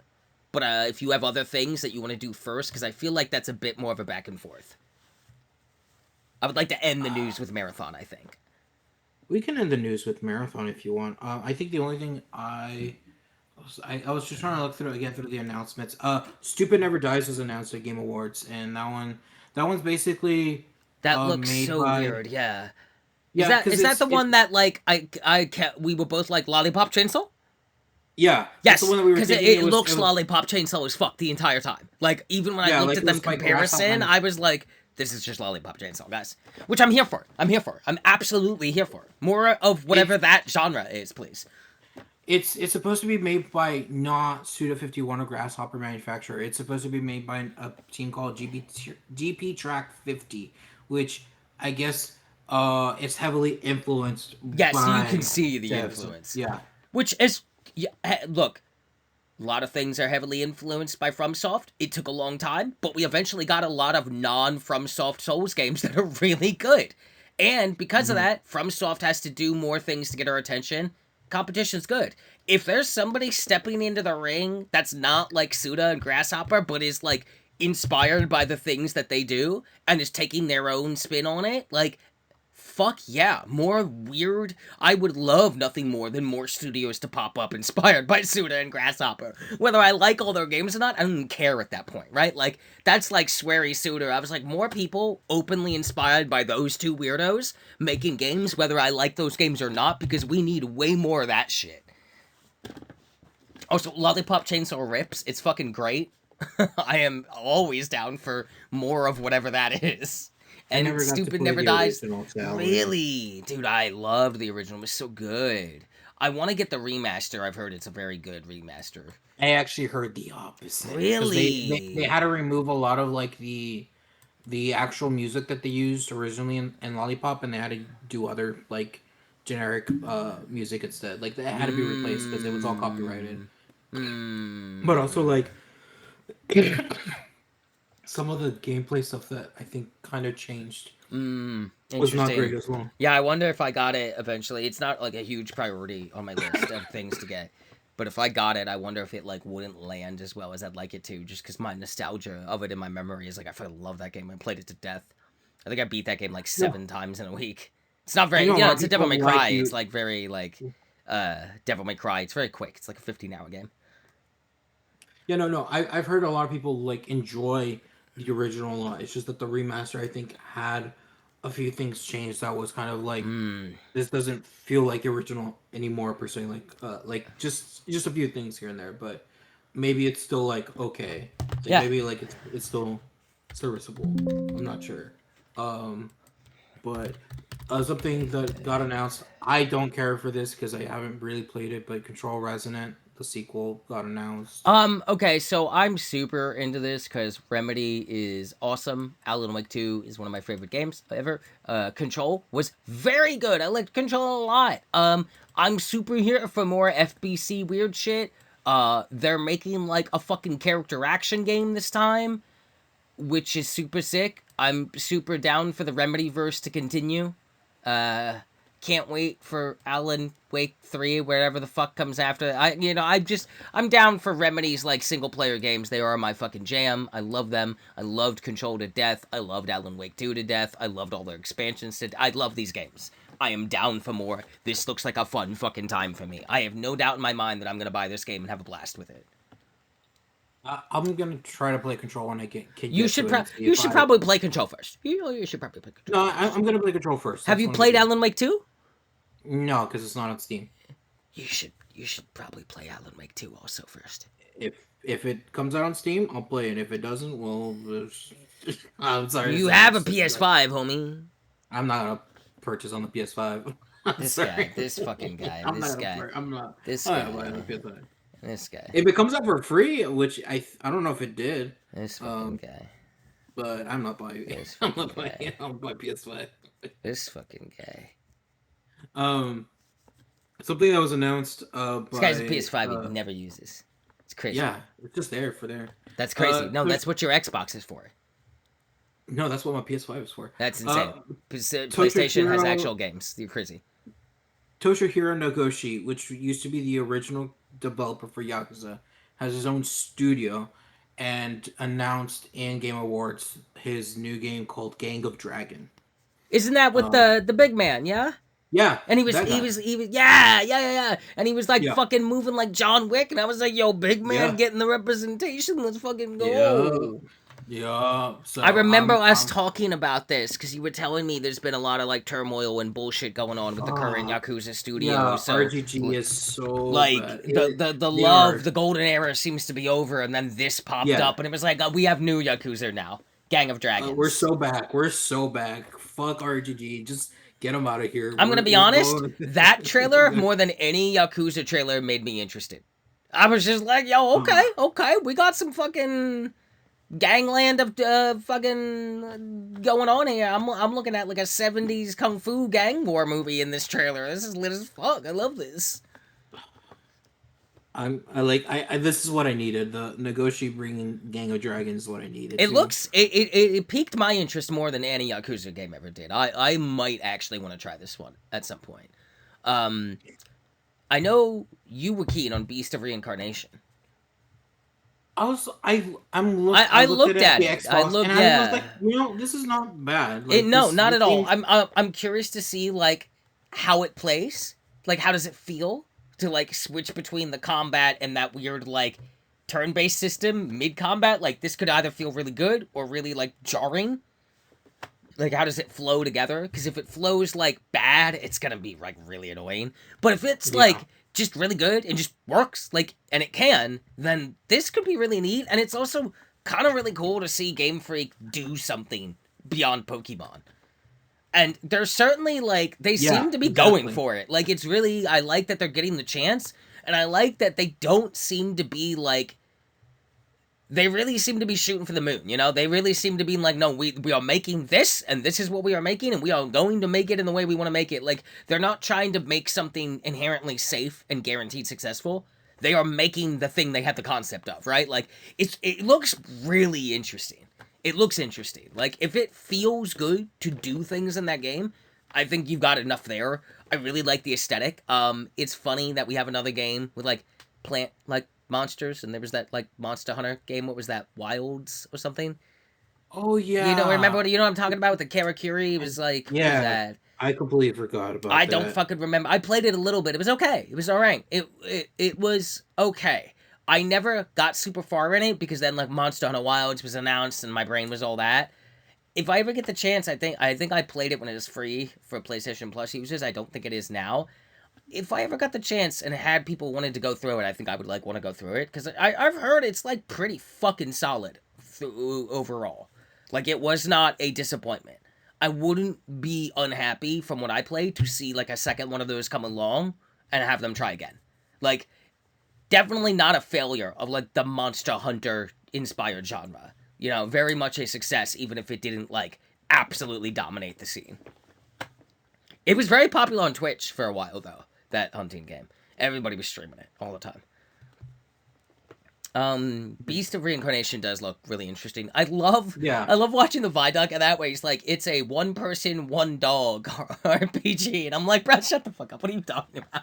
Oh, Craziest thing anyone's ever said to me. He was just like, it's a one person, one dog RPG oh, action game. Wild Hearts. Yeah. Okay. Okay. Okay. Yeah. Yeah. Oh, Wild Hearts, right? Yeah, yeah, dude. Wild Hearts is pretty good from what I played. I didn't get turbo far. It's definitely very much not like Monster Hunter. The like muscle memory doesn't quite follow through, so you can get yourself fucked over by trying to play it like Monster Hunter. But it had a lot going for it. I think it like had enough to stand on its own. I think it's worth. If you ever picked it up and were like you want to play it, and I had it, I would go through it with you. I think it could be a fun time. I think it's quite. It's got a lot going for it. I would love to see a second one. I would love to see them get a chance to like make another Wild Hearts and see what they could do the second time around. Um, was there anything else? I mean, there's some news briefly about like Arc Raiders. They just announced their like half roadmap for the year. They do it in like a couple month chunks at a time. I'll have more to say about that in games we've been playing because I've been playing it, which ties into Mhm. like AI conversation because they did use AI in the built-in voice filters for the game. For when you're on comps, you can choose from one of their 8 selected voices that like that's Yeah. what you'll sound like in the game, and it's used with they paid voice actors because that's all the money they had at the time to record like lines, knowing that like your voice is going to be like as simulated as they could with a text to speech kind of prompt thing to make everything in game be able to like I could ping that, and if I have this turned on in my game, my character's voice will sound like this and say that. Or if I'm speaking through the mic and I have one of these filters on, you don't get to hear my real voice. Which is, as a trans woman, it was kind of nice to like fuck around with it and like, oh, I can have just sound inherently more feminine and no one would know. That's kind of nice. I like that. I will say you can definitely tell. You can definitely tell that it's not a person because like some of the way it like reads things are a little stilted. But having played that game, I'll tell you right now, there's no way this game's like gameplay or art or anything was made AI. It's too good. But the voice thing, you can tell. And you can tell when you're talking to some of the like merchants that this little AI and this voicing here, and they've already said that like with how successful the game is, it's very unlikely they're gonna do that again because now they have the fucking money to just pay people for voice acting. Which I think they probably had the money, but Yeah. I might not have here's had the time. I'm not. It's like, okay. here's I my don't know problem. what the push here is. It's a bit of a weird thing there, but it's better than Gen AI art slop that's just stolen assets. No, here's my problem with the generative AI voice acting as well, because it's almost like the problem is that like you're using other people's voices. In most cases, it's not being um like asked for permission or compensated. The times that they are compensated, they are paid cheaply to do so, Oh, and they get no absolutely. royalty, Oh, absolutely. and they get no royalties from it if the game is a success. So you're basically also just stripping voice actors out of their money as well, just so that way you don't have to pay them more. But even thirdly, if you're going into the way of like we don't have money or anything, just use yourselves as voice acting. That's Old what games Warframe did. old games had people, whoever they had in the office, just voice act, and they make some of the most memorable stuff in the game 100% because agree. it's 100% agree. like it doesn't matter if you don't do voicing well, like just do something, and I promise you, people are going to have a better memory and a better like Oh, time I with it 100% because you. agree. So I just yeah. So there, it just ugh. Like I don't get it. There's so many things when it comes to genetics. Like you doing it yourself is so much better than having that machine do it for you. Oh, I I can just I mean, I 100% agree, but I can tell you why they didn't do it because people don't do that anymore, man. yeah, it's Like so like the dumb. fact that It's dumb. Warframe, all their voice acting was in house for like the like literally until recently, when they've started being able to like hire voice actors, but still most of their voice acting is done in house, as is their mocapping. Like Mhm. that, that's unheard of. That is not the commonplace, especially in this era. Not Like anymore. like Yeah. it just isn't. Like it's a thing that they've kind of forgotten is an option. So like maybe we're relearning that, maybe not. I don't know, but one of the reasons I did want to touch on that little tidbit there is because as we head into like the marathon discussion part of the news here, have you seen like the stickling point of art creators for me is that little tidbit of AI usage. Even though they paid people, it was still like it would have just been better to do it yourselves or pay those people and just get proper voice acting 100% every time. It Yeah. would have been better to do that. In response, with us now moving on to the marathon conversation, have you seen the marathon voice acting list? Yeah, apparently it Bro, is it's a fucking stack. stacked. It's Yeah, like I've heard. the fucking names. Ben Starr is in it. Like dude, like fucking. This is an extraction game that like went the complete opposite route, right? Like Yeah. Sony said, write the check, which we also know Sony said for Anti-Real. I believe Fern Hook did in recent like month or two tweet about how like the issue with Bungie's art theft has been resolved to their satisfaction, which we Yes. talked about this briefly, but with this being like what we're seeing from Marathon now, the push we're seeing from marketing, the changes to this game, the weirdness of like the former chief art director of Marathon just kind of quietly exiting of his own volition, sure sounds like somebody was clearly to blame. I'm not saying it was his fault, but I'm like, it's weird that you're leaving right before the game's coming out. Hmm. It's weird, especially after the turmoil of the game, and like I don't know, it's just kind of like it's interesting to know. It's not necessarily um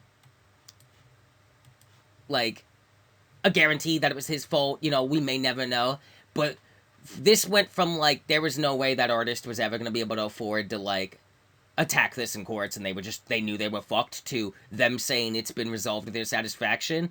And I remember listening to podcasts like Castle Super Beast or stuff, and both of them were saying, like, I think it was Pat especially on the show, um, was saying that like the solution is quite simple. Sony cuts the check. That's how Yep. you solve this. You can't do a whole new art style. You can't. It's too good, and you don't have the time. You're already delaying the game. You can't go to ground zero. You need to keep what's here because it's the highlight of the game right now. Is the art, and everything else needs to be brought up to on par, like gameplay and stuff. So the solution, if you don't want to be hated forever, is you cut the fucking check. Exactly. Sure sounds like they cut the check and that art guy had to leave. It just was like bang bang. Fern is like, it's been satisfied to my satisfaction, and it's like, okay, so you got paid. You got paid. I'm assuming, although like they were very vocal that like this is fucked and this happens to small artists like them all the time. Like they do not strike me as the type of person who would suddenly say that if that hadn't been resolved to their personal satisfaction. Hmm. And we, as none of the parties involved, you, me, and anyone listening, you know, it's none of our goddamn business what the actual details of that are. But considering how vocal they were about it, it seems to me that something good happened there. Good in the sense of that this mistake was owned up to, mistake whatever, but like compensation went their way. Serious compensation. Um, that being said, with an insanely stacked voice acting cast, really went the opposite direction of our creators. And so we come to the part where we're talking about Marathon. They recently released the class like breakdown Vidoc. I'm gonna be honest, that Vidoc got me excited. Like that was like watching a Destiny 2 Vidoc for an expansion that is beloved by the community, like Taken King or Forsaken, where you're just like, yo, Bungie when they are on point, when they are in form, is very good at what they do. Um, there's also been a lot of changes at Bungie over the last couple years. Sony pretty much, I think, entirely owns them now. A lot of the former C-suite people of Bungie are gone and have been ousted. It is kind of totally different people at the top. They've also been a little more vocal. They've been doing more interviews with just like content creators like Biff and stuff. Got to sit down with like the director of fucking Marathon and sit down in person and do an interview, right? Like we're seeing a little more transparency. We're seeing them walk things back that needed to be walked back or fix things. Even Destiny, like people are saying, okay, Edge of Fate was kind of, Renegades is better, and it's like, okay, we're starting to see maybe Bungie was able to get their house cleaned up and things can be saved. Um, from what we've seen of the Marathon gameplay, that I'm assuming is just the build we're getting to play a week before the weekend before the game launches, sure does look like a fucking video game now. It looks like a fun ass video game to me. I really feel like the class system is interesting for an extraction shooter. Um, and as someone who's playing Arc Raiders, and we're now kind of dipping into like what I've been playing for the last couple months, and then we'll pivot over to yours and do our wrap up here. Uh, I think in an era where Battlefield and Call of Duty are clearly no longer uncontested giants that cannot be touched, shooters suddenly have a gap. There is suddenly a lot of people looking for a shooter to play. Arc Raiders has clearly gotten a lot of that. Arc Raiders is also a very casual kind of game. You can PvP in Arc Raiders, obviously it's an extraction game. But it's like kind of almost doesn't want you to. Like you can, but like most people are not straight up. And if you're not ever like trying to PvP or shoot at people, you just inherently tend to not be match made into people that are doing it. You get every now and then some of them, but like they've already said the matchmaking kind of like does its best to like favor you to be put in the lobbies that you have shown the game you want to be in. So if I'm shooting first all the time at people, it's going to put me in lobbies with people who are going to do the same to me because I'm showing the game that I want to like PvP more. I will say Arc Raiders feels, just from my time in it, and I've put like 70 hours into it, that like this is a game that is way more PvE than PvP for an extraction game. And from what I'm seeing of Marathon, I think it's the exact fucking opposite. I think Marathon is a game where this is a game where motherfuckers shoot at each other. And whereas like Arc Raiders is kind of like as you're doing the PvE part, you're kind of hoping nobody's sneaking up to PvP you or tries to start shit.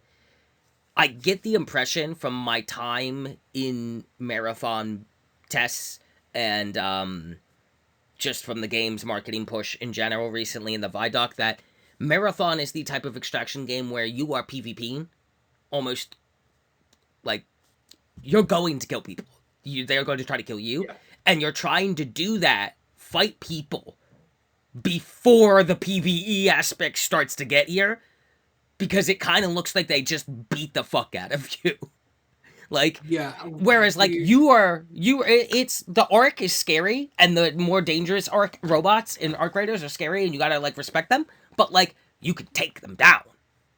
It really seems that Marathon is more this is a PvP game than PvE, whereas Arc Raiders kind of went slightly the other way. And the inherent nature of an extraction game as a genre is no one game is pure PvP or PvE. That's the point of the genre. But because you don't have to go one way or the other, you are inherently, by your own design, whether you intended to or not, leaning towards one or the other, and neither one of those make an extraction game inherently bad, right? Like, I think I can't think of another extraction game that has a class system at all. I can't think of a single one. I don't think there is one. I think Marathon is the first class, like, hero shooter extraction game where you have classes. And with the modular system they've shown off through marketing on, like, Blue Sky and stuff, and also they've shown a lot of shorts on YouTube and stuff about, like, different gameplay moments and the maps and the weather dynamics and stuff. And the mods for guns. Like, there's a mod for a one gun you can get that, like, if you kill someone, it has, like, splash damage now on the kill. So if there's someone next to them, they, like, take damage that could, like, pop their shield. Or if you would down someone and then killed the person that was, like, with them and they're close enough, you've just killed both of them because of the splash damage. So, like, I really feel like Bungie has made a more PvP-oriented extraction game. There's definitely going to be, like, the ability to, like, talk people down from firefights. We know that in the marathon ship itself and cryogenics, somewhere in there is the collector. Is there? We've seen him, and that's some kind of raid boss. And they did say solve like raid like puzzles. So no idea how that's gonna work. Like, dude, if I like am doing that, and we're solving the puzzle, and we're like getting in there, and then like I hear someone reload, and it's just like I'm thinking to myself, that's a weird time to reload. I'm turning around and I'm lighting that motherfucker up. Like, you know what I mean? Like, I'm just like, Yeah. how many people are gonna be killed when they're like trying to do the collector? Because it's like it's unclear. Can a team of 3 do the collector? Can like one person do the collector? Because if it's like a raid boss, like yo, you got to be working together. How is that gonna work? Right? I'm so fascinated to see like, I wouldn't be surprised if it's one of those where it's like you get the entire server to basically work on it, and then from there, it becomes just like straight up like another firefight of seeing oh, who so one like of those things in like a movie where you gun down the big thing that came down, and then everybody's looking at each other, and then you suddenly remember you're not friends, and you all just start pointing guns at each other. yeah, pretty Yeah, much, yeah. You yeah. know what? That's great. I love that. That sounds really fun, especially if I'm like thief and I just grapple the fuck out and I'm gone, bitch. Or if I'm vandal and I just like blast myself away, or oh my god, dude, I'm getting hyped. I'm getting hyped. Marathon looks really good. You like it could even be points where it's like if something like that happens and you have like a thief on your team, like Mm. they An basically just like assassin try to just like smoke bombs and his whole team goes invisible and you're just gone. you're gone, yeah. You're just gone in the wind. Oh, but what if the person tracks you because they have the tracker? Oh my god, dude, Yeah. dude, the classes seem so distinct and so like rock paper scissory. You know what I mean? In the sense that like, okay, that's how you were strong into this. This class is stronger into that class. Obviously, gameplay, personal skill level, creativity and tactics, and accuracy and other shit matter. But you can clearly see, like, okay, Assassin is about hiding himself and teammates and doing sneaky shit. This character's about revealing motherfuckers who are doing sneaky shit, right? Like, you can really see the back and forth. It's going to be really interesting to play an extraction game with classes where it's like how you play thief or how I play thief might not be the same thief, right? Especially depending on the mods Yeah. you're going for and stuff like that. Um, Tone wise, from the trailers and the marketing and everything they've been showing off recently, like we are clearly, this feels like the Bungie I remember, at least from my viewpoint as a consumer, potentially. Consumer, I'm gonna buy the fucking game. But like, you know what I mean? Like, from someone who's played a lot of Bungie games, the feelings I am getting about Marathon now, with what's been happening in the recent like marketing push they've been doing since that Vidoc, feels like when Bungie was at its best with Destiny. That is the feeling I am getting as a long-term Destiny player, right? Like, I am looking at Marathon stuff daily, even if it's like a 5-second video, and I'm just like, yeah, okay, yeah, this is cool, this has got vibes. You know what I mean? Like, it's that moment where, like, this is how the brand loyalty gets you, and sometimes it gets you and you got duped, but let's be real. Sometimes the brand loyalty gets us and we didn't get duped, and it was just good. Sometimes things are just good. We often forget this in this industry as fans of it because a lot of things are bad all the time. So sometimes things are really good, guys. And I don't know. Having played Arc Raiders, I really like playing it more as a PvE game. That's kind of just how I run that thing. I'm there about helping people, and every now and then some asshole kills me. I pretty much never fire back. I'm not interested in playing PvP in that game almost at all. I like the world. I like running around helping people and fighting giant robots because it's cool. I'm really looking It, forward to an extraction game that's like more PvP inclined.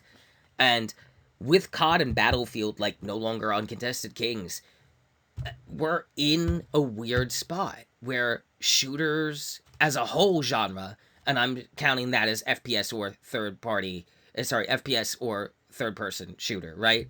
Because Arc Raiders is third person, but it clearly benefited from Call of Duty and Battlefield not being what they used to be. Clearly did. It had to have because it's a gun. It's a game with guns. It's gonna pull enough people off that kind of metric alone. I well, think if what I will say is Marathon. Okay, yeah, sorry, go ahead. yeah, no, I was gonna say is that it will be PvP more orientated. We definitely can see that. But I know with the videos that they were showing, um oh fucking forgetting, was it Rook? No, not Rook, yeah. Rook. Is that the Is it one? the Which one are you trying to talk about? I'm trying to talk about the one that's supposed to be like doesn't have any abilities whatsoever. It's Yes, supposed to be the Rook. one. That is your Okay, free just character loadout, basically. You go in, you get put in a match that's already started as Rook. You are solo only. You get like a handgun and that's it.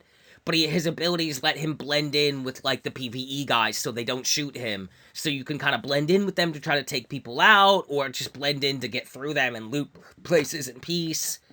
yeah. So that's I think that probably like the one aspect where depending on how the committee goes by it, we're either gonna see some more like community like helping people out or basically just shoot on site because I know Well, that's I mean, kind of how they were it talking about it, depends, right? It but it's depends very because yeah like society is measured by how you treat your rooks, as Bungie says. But like from just playtests, extraction games when they're done well, one of the best things about them is unlike battle royales, there is like a big social aspect to extraction games, and it's not always set in stone. Often never is in that like we don't know. There's always going to be bloodthirsty people. I think you're going to see more people yeah just yeah yeah ready to kill in this game than in Arc Raiders because it clearly is inherently more designed that way.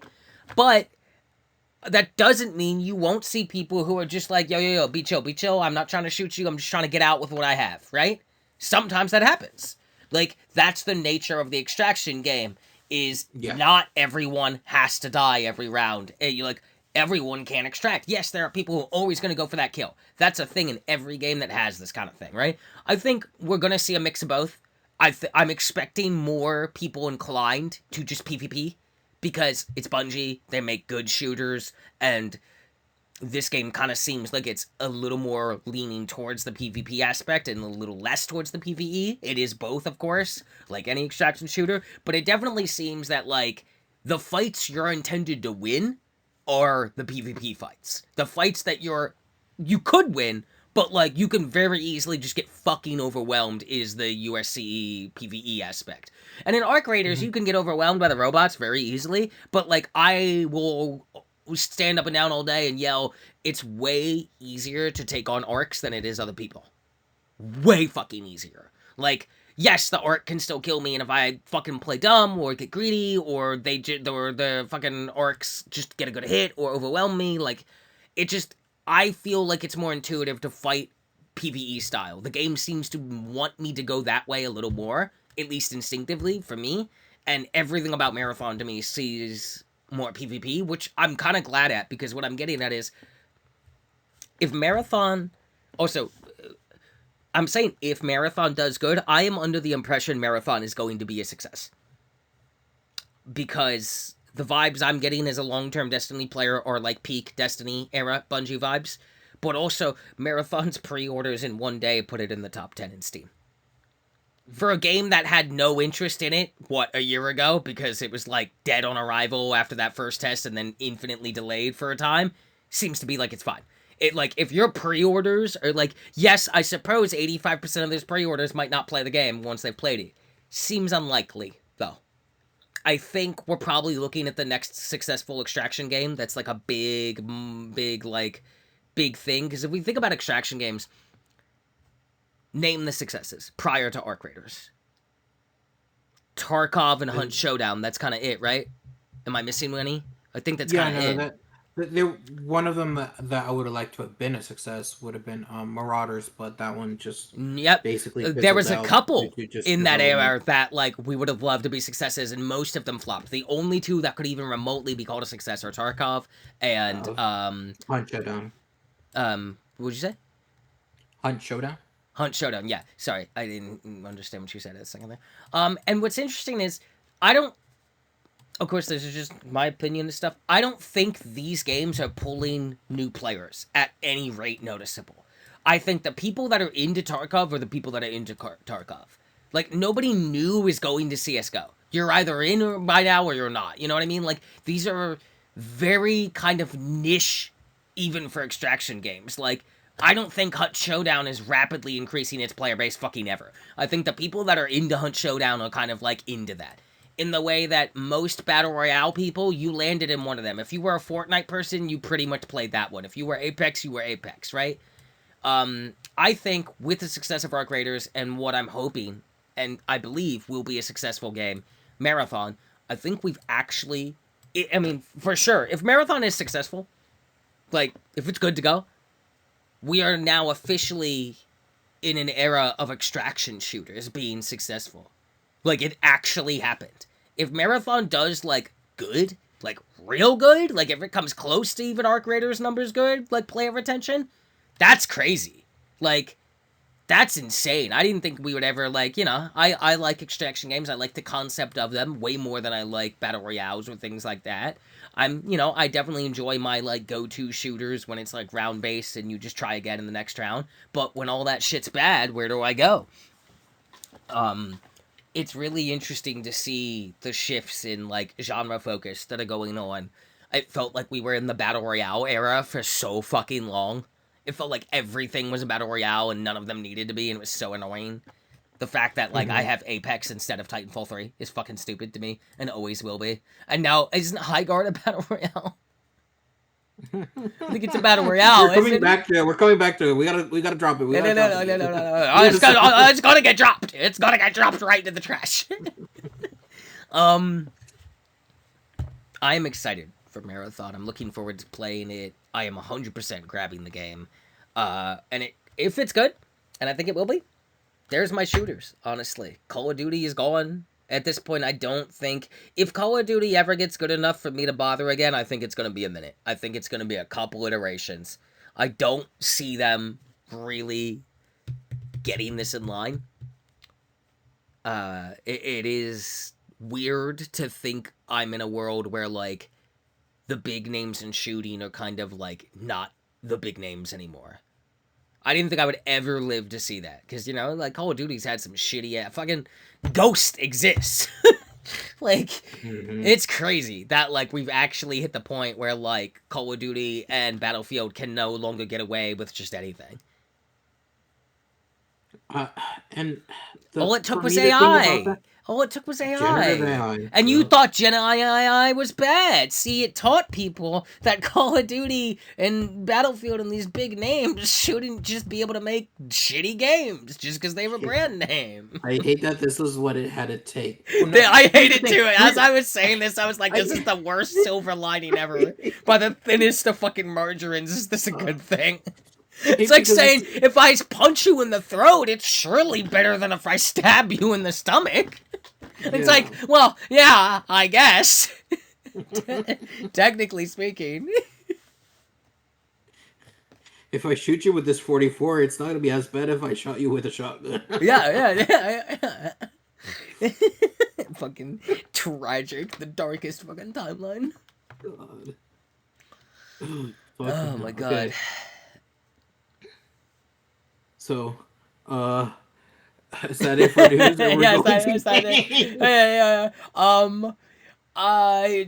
League of Legends is gonna have a new client, but that really won't be news until 2027 Worlds. 2020, Yeah, okay, it's fine. much. Don't worry about it. We'll talk about it when it's here.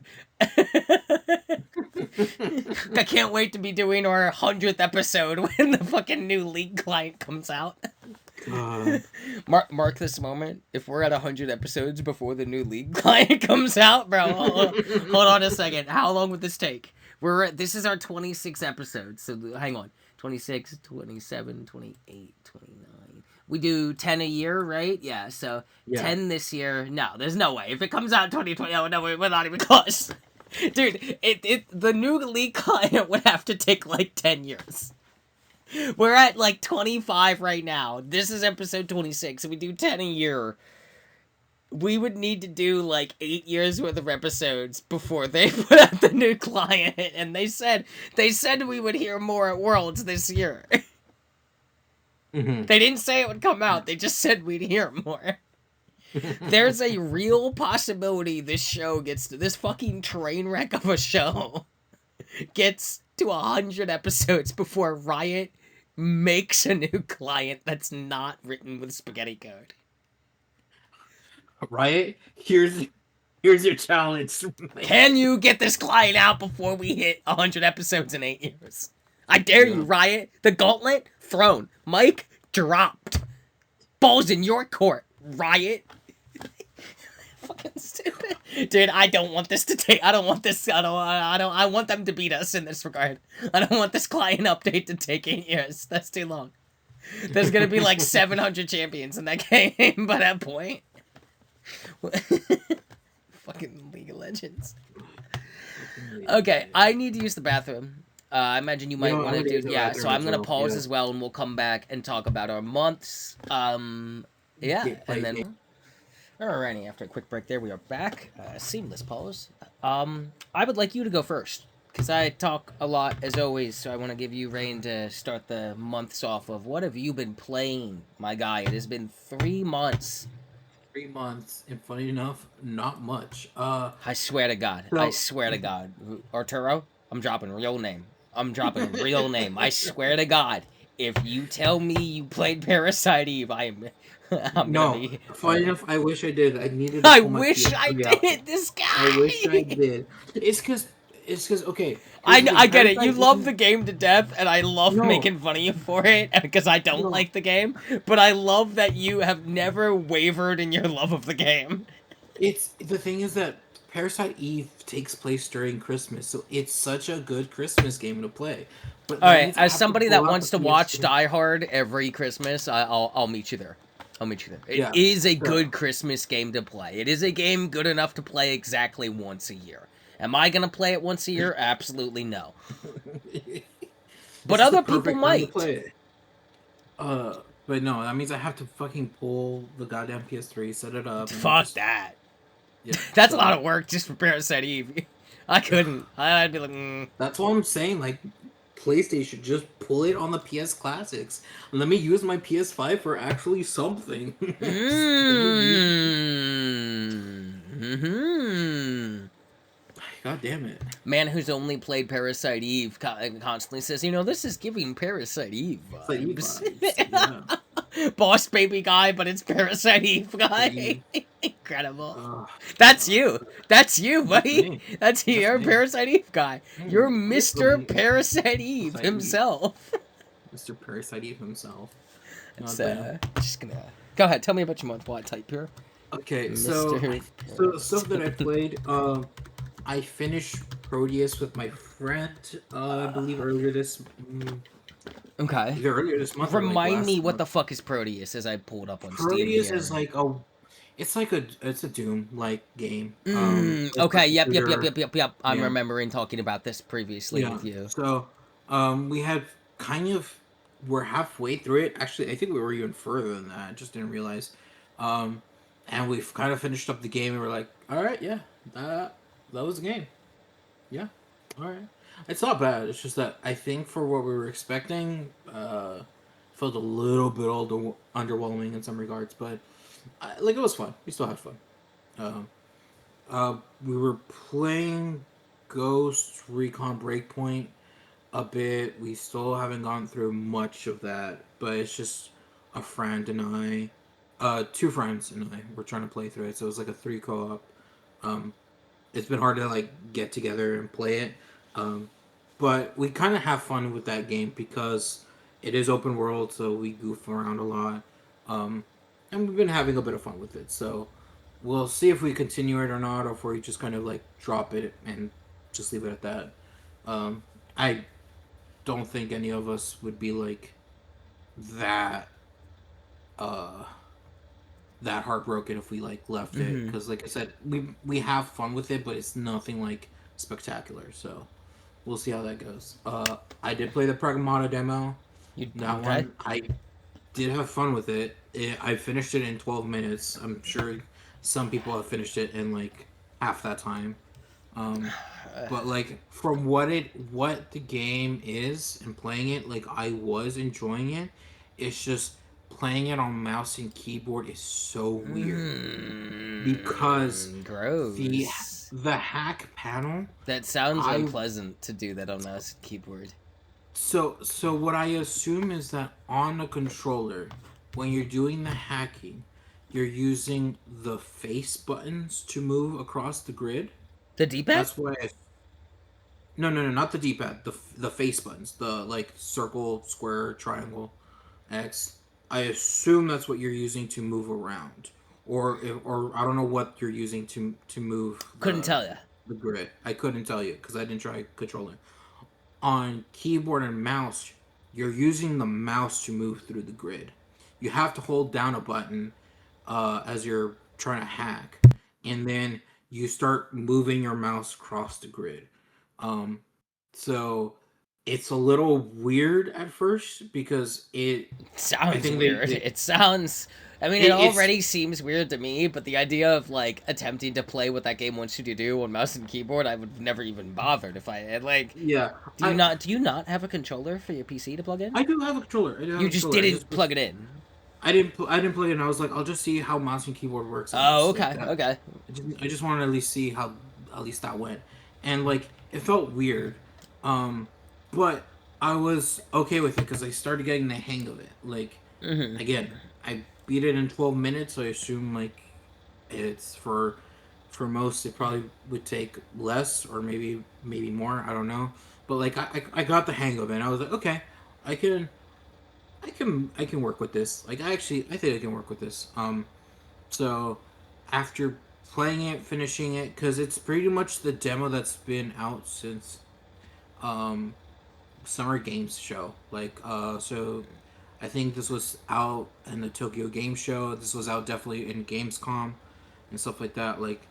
Whenever this Pragmata has been popping up during the last 6 months of 2025, they're just putting up the demo for it. So this is a demo that you people can now finally play out for those that didn't go to conventions. Um, like I said, I enjoyed it. I definitely think I will pick up Pragmata when Really? it comes out. Yeah, I don't like for the lore bits that they were having because it's only like a small section. I didn't really get much out of it, so we'll see if any of the story actually does hold up into being interesting. But for now, the little girl's fine. Mr. John Astronaut is okay as well. Um, I'm just Boy, more he or less. sure is John I'm Astronaut Everyman, isn't he? I'm just more interested in how the hacking and shooting and everything's going to be more developed because Mm-hmm. again, you only get like a very much a small taste of it. And from what I tasted, I was like, I could play more of this. I could Mm. enjoy this. Um, So that was that. I know for the Pragmata demo though, there's a barely bit more unlockables you can do the more you play through it. So I was Mm. like, I think I'll just leave it with one playthrough for now. If I really want to play through it again, I'll do it. But for now, I'm fine. Um, I've played through Fallout 4 again on the PC since the Oh. anniversary came out, and I wanted to actually see what got added. I didn't get the anniversary edition. This is just me playing Mm-hmm. on my normal ass Fallout 4 with the DLC that I got previously. Gotcha, Um, gotcha. it was playing fine. It did crash sometimes, Mm-hmm. which as expected with a Fallout game, which sucks. Yeah, But yeah. yeah, That's just um, Bethesda, baby. that's That's just that Bethesda. Bethesda charm, Spitz. Um, uh, Todd, um, Todd Howard Todd, himself spits on it and rubs on it. There you go. yeah, That'll buff yeah, out. the That'll good old buff rub, out. the shoe shine, good Yeah, old shoe yeah, yeah, yeah, shine. yeah, yeah. Shoe shine. Yeah, yeah, yeah. Todd Howard Uh, secretly a Volt Tech in real life, maybe. Jesus, I'm sorry, fuck. Todd. That's fucked. Volt Tech's like an That's horrendously evil corporation. okay. Speaking of that, anyway, for Fallout 4, I played through it again. I was like, I'm again. I enjoyed Fallout 4's gameplay, like the I shooting and liked everything Fallout 4. is fun. It's not my And favorite, then but like I enjoyed Fallout 4 immensely. I've played yeah, fucking hundreds of hours of it. It's good. It's Fallout. yeah, I enjoyed just like I don't, doing the shooting and The everything. I So recall really liking the second DLC, the island to go to, a lot. oh, for Harbor, Far yeah, Harbor kicks ass. Far Harbor to yeah, me for was Harbor like is the actually peak of an the game. interesting one. Far Harbor kicks ass. Far Harbor alone is worth playing. Like it's so fucking cool. I love Far Uh, Harbor. I did join Far Harbor. Um, I didn't enjoy much of Nuka World, but only because I know that wasn't for me per se. Uh, because what's it called uh Nuka, because Nuka World is the one where like you play, you go to basically what's It's like a Disney theme World, park, right? right? Yeah. Yeah, it's a theme park. Yeah. It's a theme You park. can get the Nuka Girl outfit. I liked Nuka World. I enjoy it for what it is, like, because I enjoy that. But of the two, Far Harbor's vastly superior. 100%. And I For me, like it was Nuka World. I enjoyed Nuka World, and I still would say Far Harbor's just a better DLC.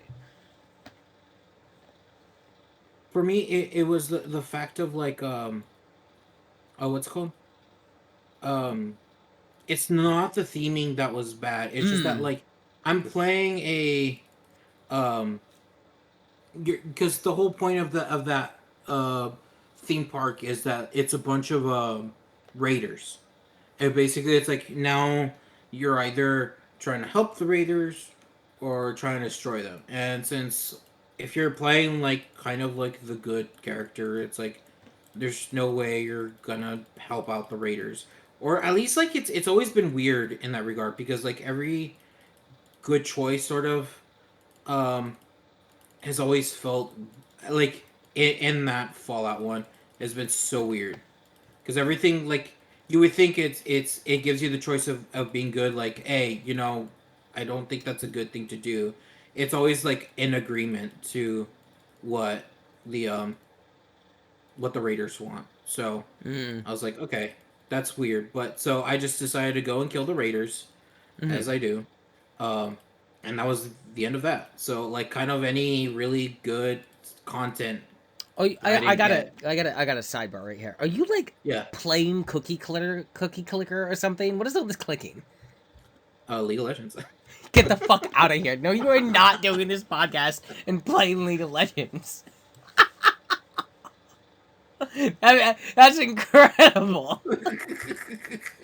Are you really? If I boot I up am League of really. Legends, You no, want me to show but you? You want me to show you? I can show you. I'm gonna boot up League of Legends right now, and Yeah, I'm yeah, gonna yeah. check. Go ahead. I'm clicking it up. It's coming on. Don't worry. I'm gonna check. Go on. Tell me more about the games you've Yeah, been playing no. while I boot So up like League of it's Legends. just that like for a sub story about raiders and like the only thing you can do as a good guy is to just destroy the raiders. Like it just kind of felt like a bit of incomplete. Mm. Um, because you're gonna end up like there's no way to help out the raiders that makes Mm-hmm. them like turn around. You just kind of have to be like, well, they're raiders. So if you're gonna help them, you're gonna help them like take over the wasteland and just you know like kill everybody. Like there's no good solution other than just killing them. Which again, that's not like terrible like Mm-hmm. as the concept for me. It's Like so I'll kill funny that you're raiders. I'll just fucking playing kill League them. of Legends while we're doing Yeah, the I'm just show. killing. This motherfucker. This guy. But yeah, I It's just it's just so funny look. to We're me. gonna talk about games that we're playing, so I might as well just tell people, hey, I'll play League of Legends. That's just so funny to me. That's incredible. It really is just absolutely incredible, uh, honestly. I'm so glad that you enjoy. This whole time, what the fuck is all this clicking he's doing? What is he doing? I can hear it, which means they can hear it in the audience. They can hear you Yeah, playing League of so Legends. He's let them actually hear me playing the League of League Legends. Are of you in Legends. Mayram? Yes, of course. Come on, Yeah. Well, while I it's play still everything. there, yeah. Yeah, All yeah. right. So Which I'm Fallout. surprised that it's Dude, still people here. love it. The people love it. All right. Yeah. So what more Fallout? What else you got there? Yeah, no, and so that was pretty much of the Fallout like I played and I had my fun with it. So I'm glad with what I played Fallout. Mm-hmm. Uh, I was gifted Onimusha and um Oh, and I got Tormented Souls too. So I need to play those ASAP. So I like will the definitely OG Onimusha, yes OG Onimusha. dude. That Onimusha, that new one. I'm fucking. That game looks good. That's why I picked I wanted Onimusha 1 and 2 so I can play them and then that way when I I've get played to those way back in the day. I've never like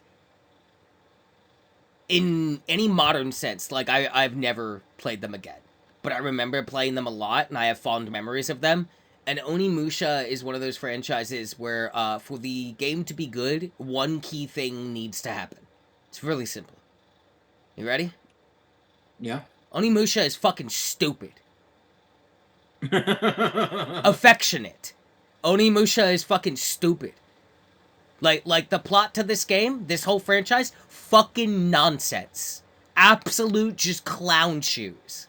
Affectionate. Let me be clear. This is a good thing. Okay. Like you know that like anime you might have watched at some point in your life where you're like, this show's kind of fucking ass, but This like is you fucking watch it, stupid, but yeah, it's you fucking love it. stupid. Yeah, This yeah, show's yeah. fucking I get dumb it. as I hell. completely get it. Like Yeah, yeah. that is Onimusha. Onimusha is your like shonen anime in game franchise form. It's fucking Oh my dumb, predictable. god. You're gonna like a character's gonna be introduced, and he might as well be named John Betray You next chapter with the way he looks. You know what I mean? Like Yeah, yeah, yeah, yeah. it is every trope done at maximum magnifying class value so that no subtlety is to be had. You will call every plot twist 60 hours before it hits.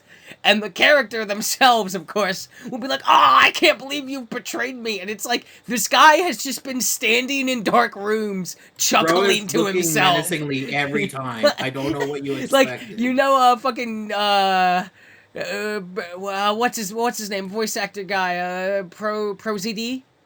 Yeah, yeah, You know, yeah. Pro ZD, when he's just like, JRPGs be like, "Hey, will you help us?" And he'll be like, "At last, my machinations have come to fruition." "Yeah, that's cool. Do you want to help us?" "Of course. Then I will gain more power." And then it's like, "I can't believe you betrayed him."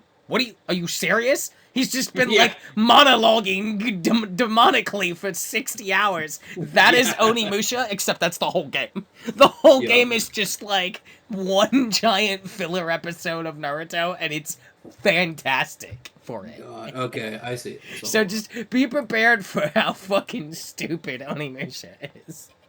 It's fucking dumb. I love Onimusha. Oh, he appeared to have to pause briefly, so we will as well. I'm resuming now. I paused, so you're good. All right, so beyond that, what else is going on with you this past couple months? So League of Legends. League of Legends. Yeah, League of Legends is kind of on fire right now. Yeah, In a good way. I do think that the ARAM mode is just like where it's at right now. Yeah. Like I just the Mayram mode. I mean, Mayram's great. ARAM having maps now that like rotate makes Yes, ARAM I actually better. do think that, yeah, I also do like the changes they keep doing with each season for like the main map, and it does make me want to like dabble in that a little more. I also really like playing support. It's fun. And by support, I mean like fucking Mel support, where I'm just like, no, fuck your Q. Reflect. Dude, Mel is so good. Oh, Mel is so strong. Yeah, like actually. Like what the fuck? Bro. Should not be a champ that strong. Bro, please, this is League of Legends. There's a champ 10 times stronger than that every patch. What are you talking about? Oh, that's so true. I hate that. They've reworked Aatrox so many times, they put original Aatrox into Zahen. That's real. You know what? That's real. That's real. That's real. Look at the original Aatrox kit, bro. That's just Zahen now. That just means Zahen's gonna get reworked 3 times, and then someday we'll get some other guy and he'll be like, "That's just Zahen's original kit," and then old hats like us will be like, "Actually, that's Aatrox's original kit." And they'll be like, "Who the fuck is Aatrox?" Because he doesn't get played anymore because there's 70 new champions that do what he does but better and get more skins because they're anime girls. I've just like so literally told you the future of this entire game. Yeah, like with 100% accuracy. 100% accuracy. Faker will still be somehow the greatest player in the world.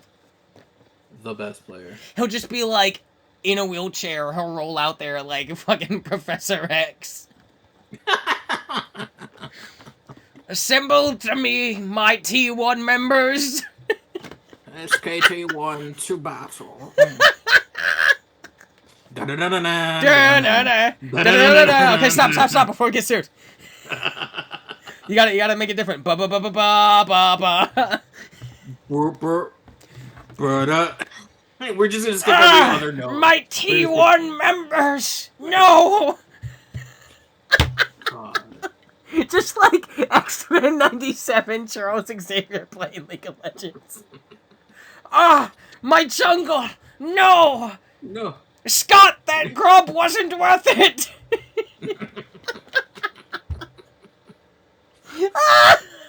They're X-Men, like, we must go to Baron before the other team gets there. you know that picture of Wolverine holding the frame, the photo? Yeah, yeah, yeah, yeah, Yeah, yeah, yeah, yeah, yeah. yeah. I needed to cut to the photo, and it's just like his team dying in Otacon. Oh,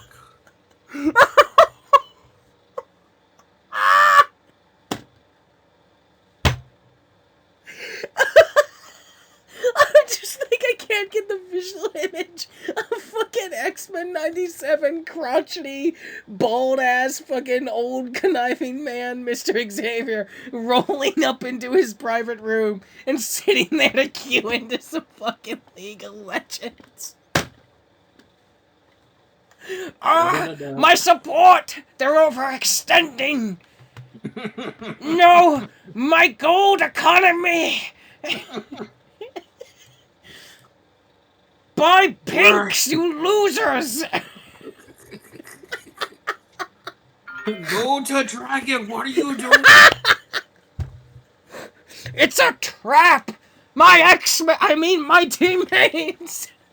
SKT, get out of there. He just keeps getting ganked by Mr. Sinister. Oh my god. So anyway, League of Legends.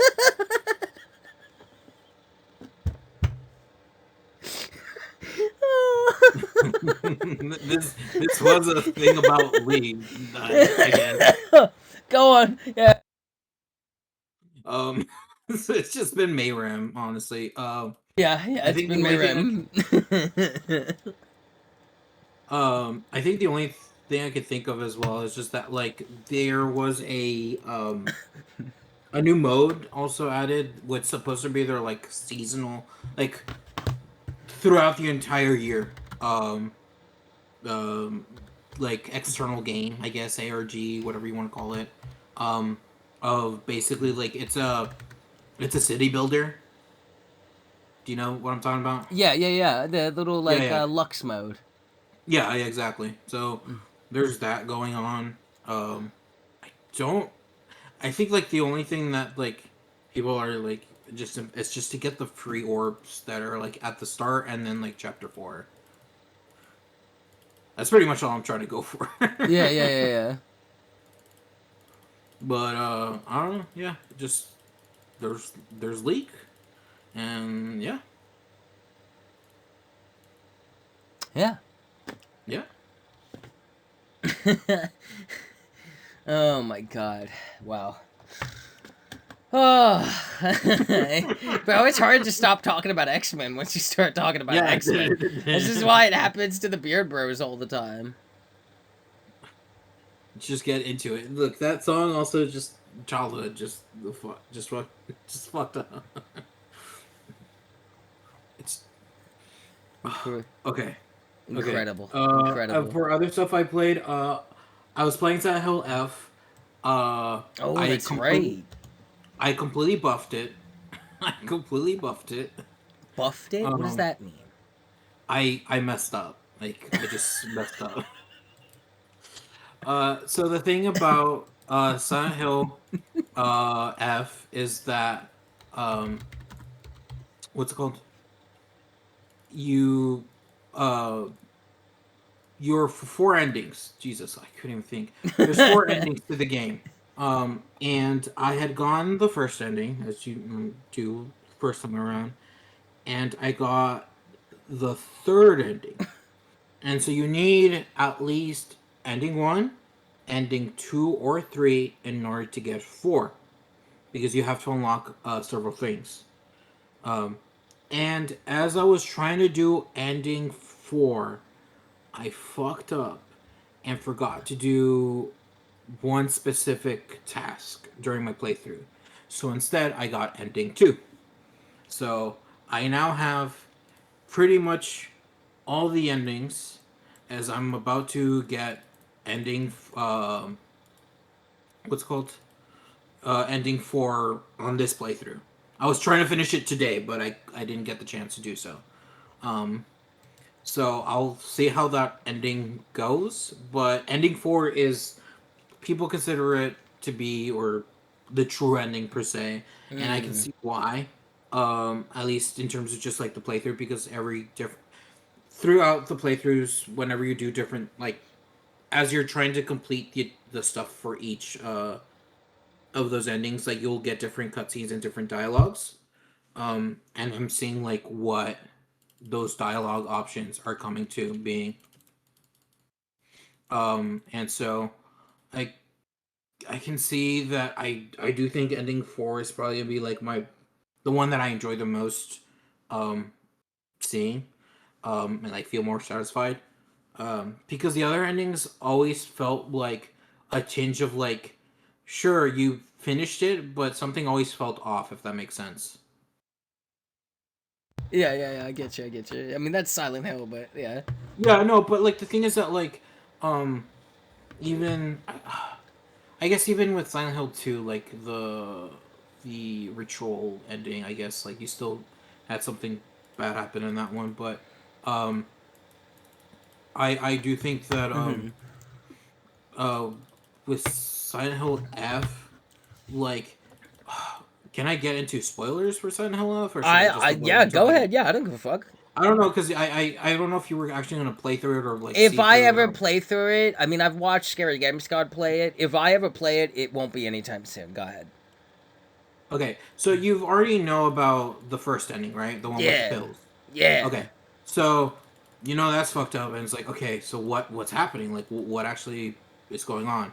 Um, ending 3, which is the one I got, which is the one where essentially she accepts being part of an arranged marriage, quote unquote, because there's a bit of speculation as to who the Fox guy is that you don't really get to really know until like your second playthrough.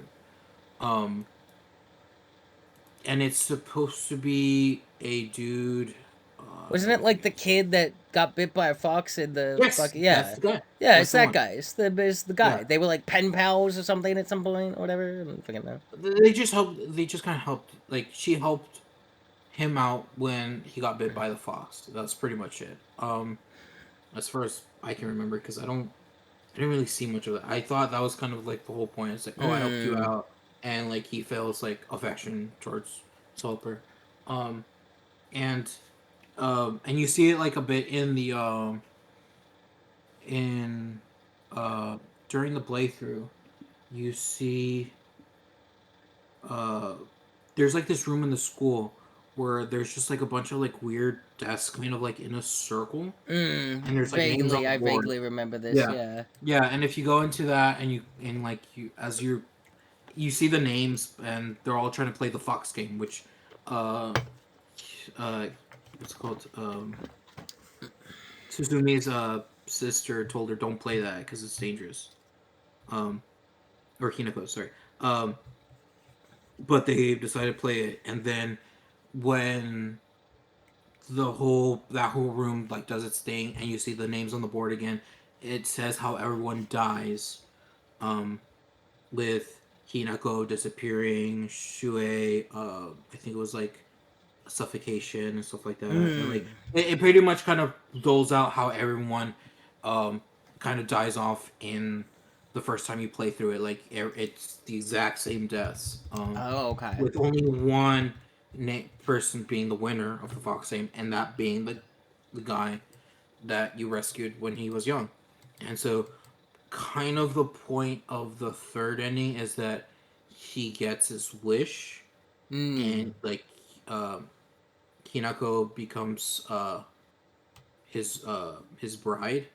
But like as that like that happens, you hear like in the background of like that moment, like no, like please, like there's cries for help, and it's like Hinako. Like so Mm. you know like that's not the better ending either, even though like it looks to be a better ending than the first one. So I'm trying to get to the fourth one. Oh, and the second ending is pretty much It's the joke one, right? no, Oh. the second ending is essentially you fight the fox dude, Oh this right, fox yeah, the form. Fox Boss. Yeah, I saw a video of that. Yeah, I was like, holy fuck, yeah. So you fight him, you this beat guy's a him, and then fucking Dark Souls good boss. is basically, and then so you and Shu manage to escape, and you kind of sort of play it off still like not that nothing happened, but you're like, yeah, yeah, we're still partners, right, and sort of thing. It's just like, yeah, like it still feels weird in that regard, but Hmm. Okay. so I that's what I'm trying to get for and see what what really should be happening to Hinako. With and the joke ending is the space one, and that one was really funny. I did like that one, the UFO one. I'm sad that there isn't a dog one, but that's fair. It's fair. I don't know how they could do a dog one.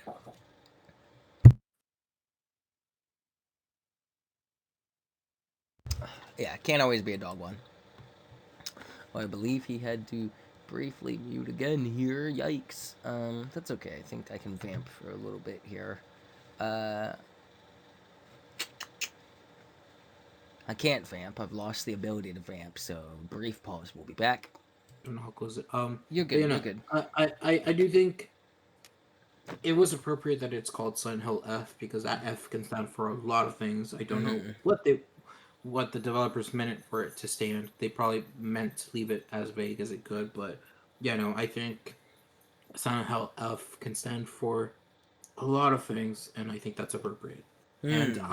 I think I do really will mention before, but I do hope that this Silent Hill team gets to create more Silent Hill games Mm. and more different regions as they were hoping to do and stuff. Because I do think that they can do a lot when it comes to um, monster designs, but also just kind of like what Silent Hill kind of has been sort of, which has always been talking about like societal stuff and like Mm-hmm. what um personal drama and things like that. And I do think that they Emotional purgatory, man. yeah, emotional purgatory. And I do I like I said, like I do hope because I know That's they just could tell called a being great an story stuff. American as a queer person. Oh my god, you're right. You're so right. You're I so right. am. I am. Absolutely. Unfortunately, I am right. Yep. In this instance, I wish I wasn't, but yeah, I know, right? yeah. uh yeah, no, but that's I guess it. I the only thing I could mention is Payday 3, but Payday 3 is kind of Mm. it's just sad at this point. Like Oh, they came jeez. out they came out with a Skills 2.0, which honestly did revamp a lot of the gameplay that I enjoyed because their skill system beforehand was very Mm-hmm. narrow on how to make I builds, remember and you with this like mentioning this. yeah, Didn't they and also this like put more into Payday 2 though at the same time? they haven't added new things into Payday 2. What they've done is that they hired a team that used to work on Payday 2. They were modders, and they actually tried to create their own game. Um, and so they brought this team to work on Payday 2 to basically do a lot of bug fixing and stuff. What had been done to Payday 2 is that essentially um, they did a subscription mode to it where you pay $5 a month and um, you get to play with all the DLC of Payday 2, and that's supposed to be so you can, for those who have not gone Payday 2, can try it out for $5 and see if they like it. Um, because otherwise, if you try to buy Payday 2 Complete Edition um, at reduced price, I guess, like if it's on sale, it's like $90. Fuck Um, that. yeah, it's a whole lot of money. But it is kind of In this or tariff-based economy? No, thank you. yeah, no, I do think it's stupid because like normally you could buy it even cheaper than that, like a lot cheaper than that, but because they're trying to gain their money back somehow, like Yeah. that's how they decided to do it. So It it's used to be stupid. that when you talked about Payday, it was always good times, and now it Yeah, doesn't no, seem to be the it's bad case. time. It's bad It's bad times. It's times really bad now. times. Oh yeah.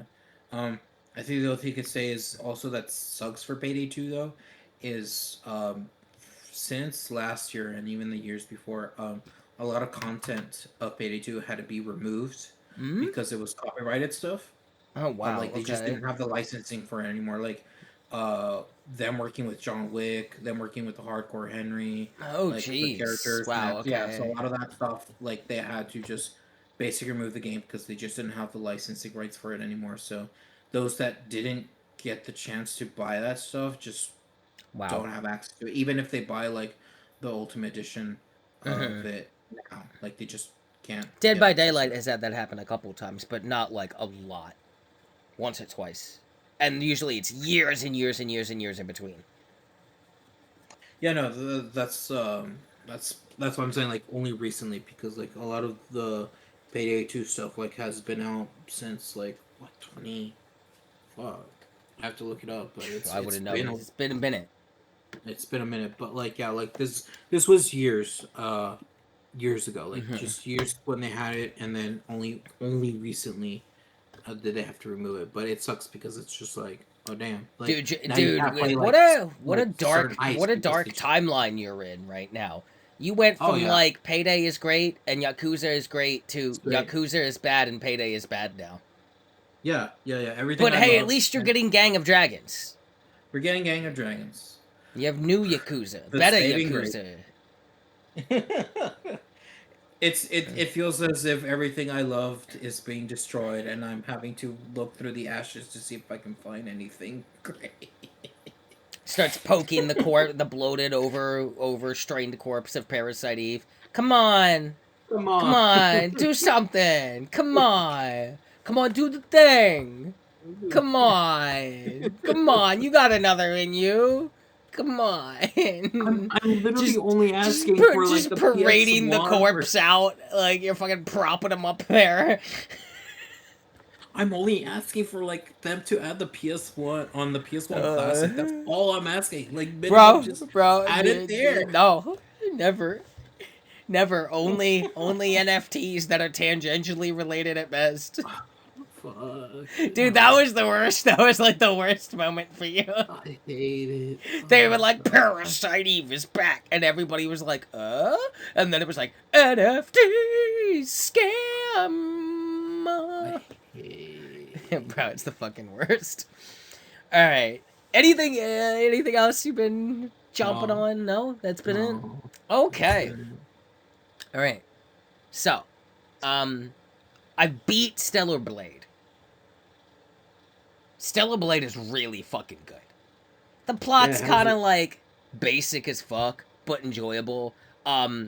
The fucking like last act of the game is absolutely batshit insane, and the last like 6 boss fights made every other boss fight seem shitty and dumb.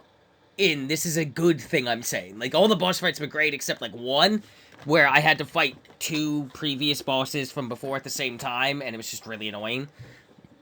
Every other boss was like incredibly unique, and the last like 6 were just so good that I've gone into the boss rush mode just to fight them over and over and over.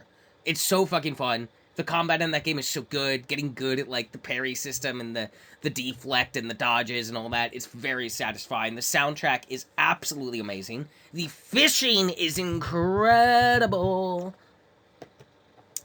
That game's really good. Like, genuinely is a good ass fucking fun ass hack and slash fucking character action game with all the money and juice. Um, and there are so many of course you will fits. like Stellar Blade. It has Stella in it. Yeah, it's why it's good. Cause I'm Yeah. there. I made it better. Just me. Only me. Stellar Blade's really good. It's fucking phenomenal, dude. Like I had such a good time playing this game. Like genuinely can't wait to see what like a sequel looks like. The ending was so fun. The credit sequence was so badass. It was so cool. It was Devil May Cry-esque. Like credits are rolling and you're just fighting dudes like an army. It's crazy. I need you to go back and do the DLC for Eliza P. Overture. I I'm need you to still do that. on the Liza P. Overture DLC. Okay. I haven't gotten through it yet. I need you to get through it. I still gotta beat the Liza P. game. I haven't beaten that. I went into the DLC before heading to the fucking Alchemist Boy hideout. Um, so that game's fucking fantastic. Like I cannot sing praises of Stellar Blade enough. I really had a phenomenal time playing that.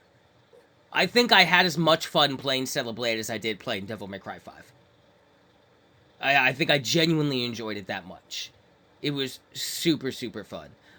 Shout out to the reoccurring bit they keep doing throughout the game. It happens like every fucking chapter, it felt like. Where, because, like, when you find a treasure box there and you kick it, it, like, pops out all the loot because the Shift Up was a gacha game company first, right?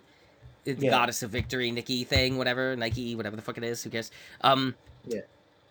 when you kick a loot, like a treasure box open, it bursts like a fucking gacha game loot box. So they keep doing this bit where you keep like coming across a gold chest in like a suspiciously looking area, and there's no enemies, and you scan with your little guy, and there's no enemies, and then as soon as you go to interact with it, it's a fucking ass cutscene where it's like you're like, ooh, treasure, even though you've seen like 9 of these boxes in this level alone, but just this specific one gets a cutscene, and of course there's some fucking enemy in the cutscene creeping right up on you, and then it just plays out like a really flashy cutscene where she deals with it in the cutscene practically, and then as someone in the cast is just like, you're too focused on the box. They just won't stop making the joke, and I love it, and I hope it comes into the second game. I think it's the funniest fucking thing in the world that they keep doing that. It's so funny to me.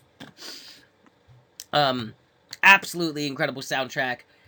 Yes, you know, there's all your fucking gooner fits, which I hardly ever wore because there were so many better, like, as a lesbian, I'm like, yo, that tracksuit is absolutely the hottest fit in the game. The Kill Bill tracksuit with the short ponytail and the eye patch. That's what lesbians want. Trust me. Trust me. I started playing Vampire Masquerade Bloodlines 2. I'm like, 10 hours into it. I like it. It's fun. It's not very complicated. You can see, like, the limits of the development very quickly. Oh yeah. It, it's like Dishonored Light, if that makes sense. Like, it's not even as, like, complex as Dishonored 1 gameplay, but, like, Yeah. it's fun. I'm enjoying the characters, I'm enjoying the world, I'm enjoying being a vampire elder, I'm enjoying the back and forth dialogue with people and watching my decisions change the city.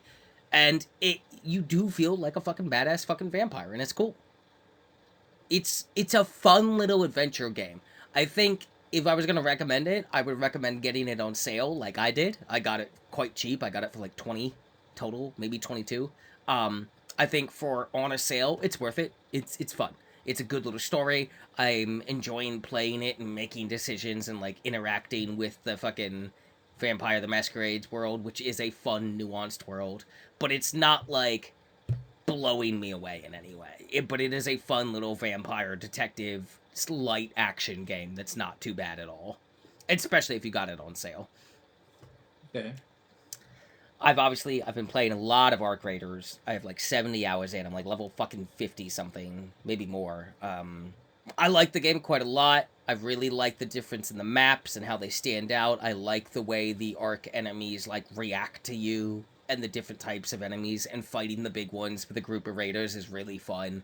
The game is just inherently lending itself to really kind of like cinematic moments that are just like really fucking fun or funny. Um, the first time I was in Buried City, which is like a fucking like, looks like, I don't know, some kind of like European, like, I don't know, like Italian villa city kind of thing, but it's buried in dunes. So there's a lot of rooftop running, and then you get in the buildings and under the buildings, and it's really cool. The first time I went to that map, I found a group of people who were just like playing flutes in a circle. And I just kind of started hanging out with them and dancing with them. And some jackass on a rooftop shot at one of them and killed them. And all of us turned around and chased him down, like, across the entire map to get this guy. And that was my run. It's like I didn't do anything else. I just got involved in this revenge for the flute guy quest. That was just like a social thing that happened. I've made a name for myself as someone that just like slides out of the fucking night and just revives people that are downed by robots. because I'm getting pretty decent at the game, and I'm like I've got a lot of blueprints now, so I can craft weapons when I need them and shit. And I'm learning how to like fight the more tougher robots and stuff. Um, it's really fun when the robots like outsmart you too. When they like fly off and they go to like a weird light mode for their engine, and then they come in through like a cracked window slightly to your left, and you're like, oh fuck! Like they really do try to like outplay you and outthink you in ways that are like fun. Like it is very, even though it feels more PvE oriented, it is still very easy to die to the smallest of things. Like if your greed will kill you in this fucking game, like any good extraction game. Um, gunplay feels good, movement feels good. The music, dude, the fucking music in this game is so good.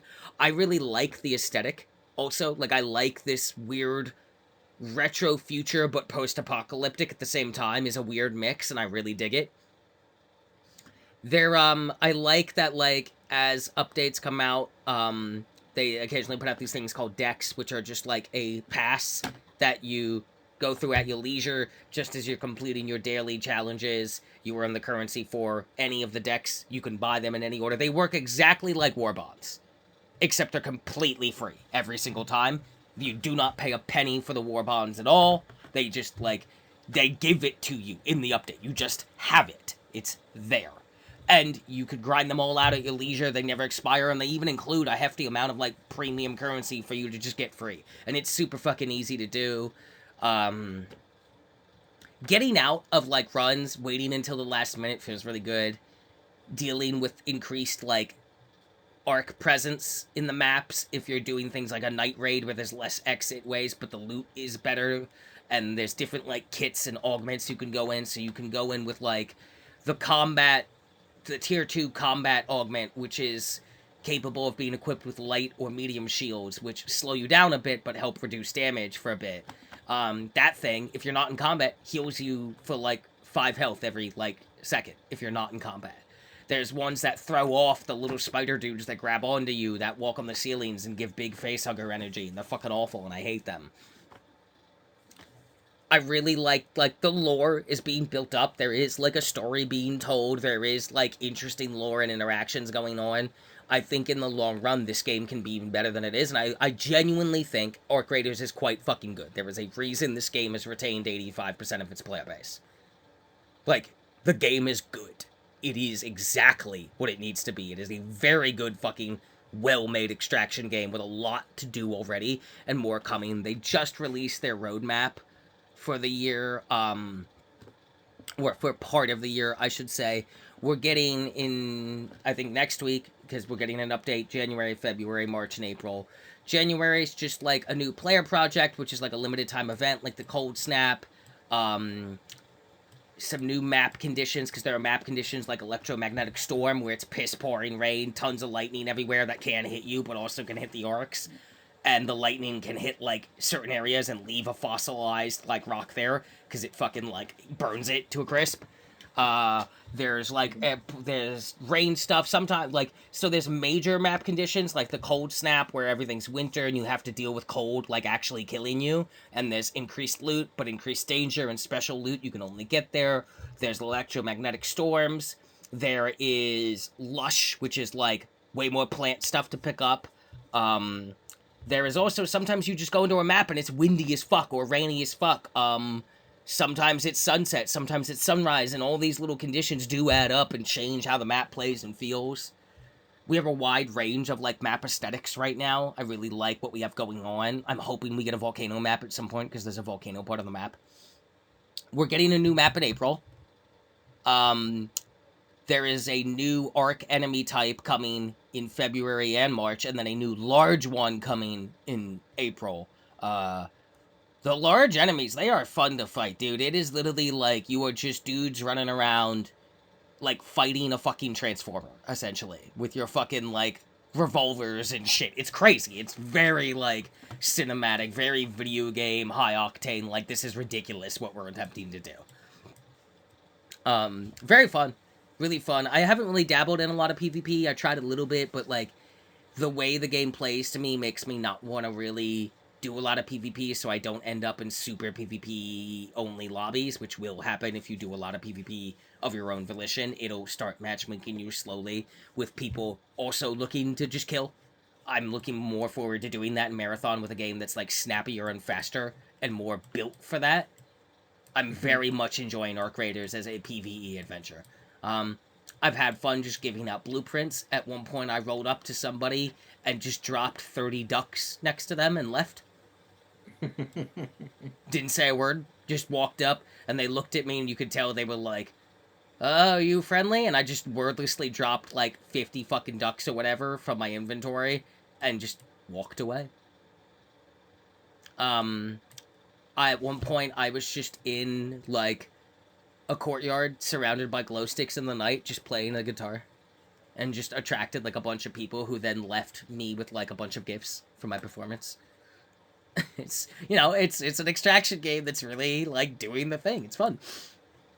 Um, I've also played a fair amount of Skate since it's been out. I play it with Lizzie when we have time to sit together and play it. We like it. It's such a small download and it being free that like we just kind of keep it on our consoles because every now and then I just feel like listening to like a podcast. I do a lot of like catching up on Chilluminati and just skating and just shredding it up, smoking some weed.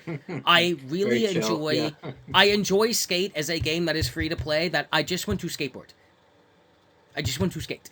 I am going to San Vance the Dam to skate. I don't care about the past. I don't care about any of that. It's not too hard to grind out if you do, from my personal experience. But, like, I'm just there to skate around and have a good time skating around, and that is exactly what this game is giving me every single time I've ever booted it up. I literally don't care about any future content. Like, it doesn't matter if that content's good or, like, catered to me, because you gave me a big open world to skate in that's really fun to skate in. I have what I need already out of this game. Like, it can only go up. So that's really good. There's been League Mayram, which I've played with you. I don't really have much more to say on that, other than that it is quite good. But what I have been playing a lot of... I'm gonna just kill my heat here so it's not too hot. Hi, little cat. You're so beautiful. I love you. I played and beat the campaign already of Borderlands 4. I have Borderlands 4 on console. I'm gonna say it right now, it's the best Borderlands game that's ever fucking existed. It's not even fucking close. It's aggressively not fucking close. There is no going back to enjoying those older games. It can't be done. The quality of life for this game is so high that you cannot go back and enjoy any of those now. This is your first modern Borderlands. It's an open world. Your vehicle is just like a Destiny fucking bike you summon. It is the perfect blend of, like, tone-wise, of, like, humor and seriousness from Borderlands 1 and 2. In terms of tone and, like, the overall plot, it is the darkest, most fucked up story Borderlands has ever told. Straight up, like, extra fucked up. But also a bit philosophical in what it's asking and what it's like actually building towards, interestingly. The biggest lore game in terms of like really learning a lot about sirens and the nature of the world and the universe and the galaxies. The most fun to play, the most build variation. Guns have never felt more unique and interesting. Like when you're every gun has innate traits in the manufacturer. Like Maliwan will always be able to cycle between two different elements. Jacob's guns, crit shots, ricochet, and bounce around, right? Theodore's let you throw the gun and it explodes or whatever, right? Like, the Torg, all this shit. There's order guns that have to charge up before they fire, like, all the shots. There's Ripper guns that charge up and then fire full auto. Then, as you start getting into, like, your purple guns and your higher level gear as you level up, you start getting guns that are like, okay, this is a assault rifle that is a Ripper assault rifle, but now its sub-trait is Maliwan. And its other sub-trait is Jacob. So suddenly I have an assault rifle that cycles between two elements, charges full auto before it shoots, and any critical shots now ricochet. And that's not even like a legendary gun with a unique trait. And you start getting the guns that have, like, 3 traits on them that completely change how the gun works and alternate fires work. And then when you beat the campaign, you get the, like, Zane's modular system, which lets you take, because there are set bonuses now, by the way, there are gear set bonuses, like in a Diablo game. Like if you wear all of this set, you get the set bonus. Tier 1, Tier Mhm. 2, Tier 3 set bonus. Each set bonus has 3 tiers. One piece of gear gives you 1, 2 gives you the other, 3 gives you 3. Once you beat the campaign, you can take things that have set bonuses, break that thing down to slap its set bonus on a same thing. So if you have a grenade with a set bonus for Heartbreaker, but you don't want to use that grenade, but you want the Heartbreaker set bonus, now you can kill that grenade, pay a little bit of the in-game currency you earn cash and iridium, which you have fuck tons of by the time you unlock this future. Like thousands of iridium, which is crazy to say, and more cash than you know what to do with. And you can start build crafting to your thing and start being like, okay, now I have 3 sets going. The class mods feel more distinct than ever, like the classes themselves, the subclasses that you can, the 3 different branches you can go into, and the way you build your character feels like there's more depth and more variety and more ways to play than ever. Like, there truly feels like build variety in this game, even if you're all playing the same character and running the same skill tree out of the 3. The way we built them feels so different if you went different paths, also depending on your class mod and your gear mod and your passive upgrades from hitting the vault. You get your double jump, your slide, your slam right out the gate. You get a glider, so you're just gliding around all the time. Um, you get a grapple hook.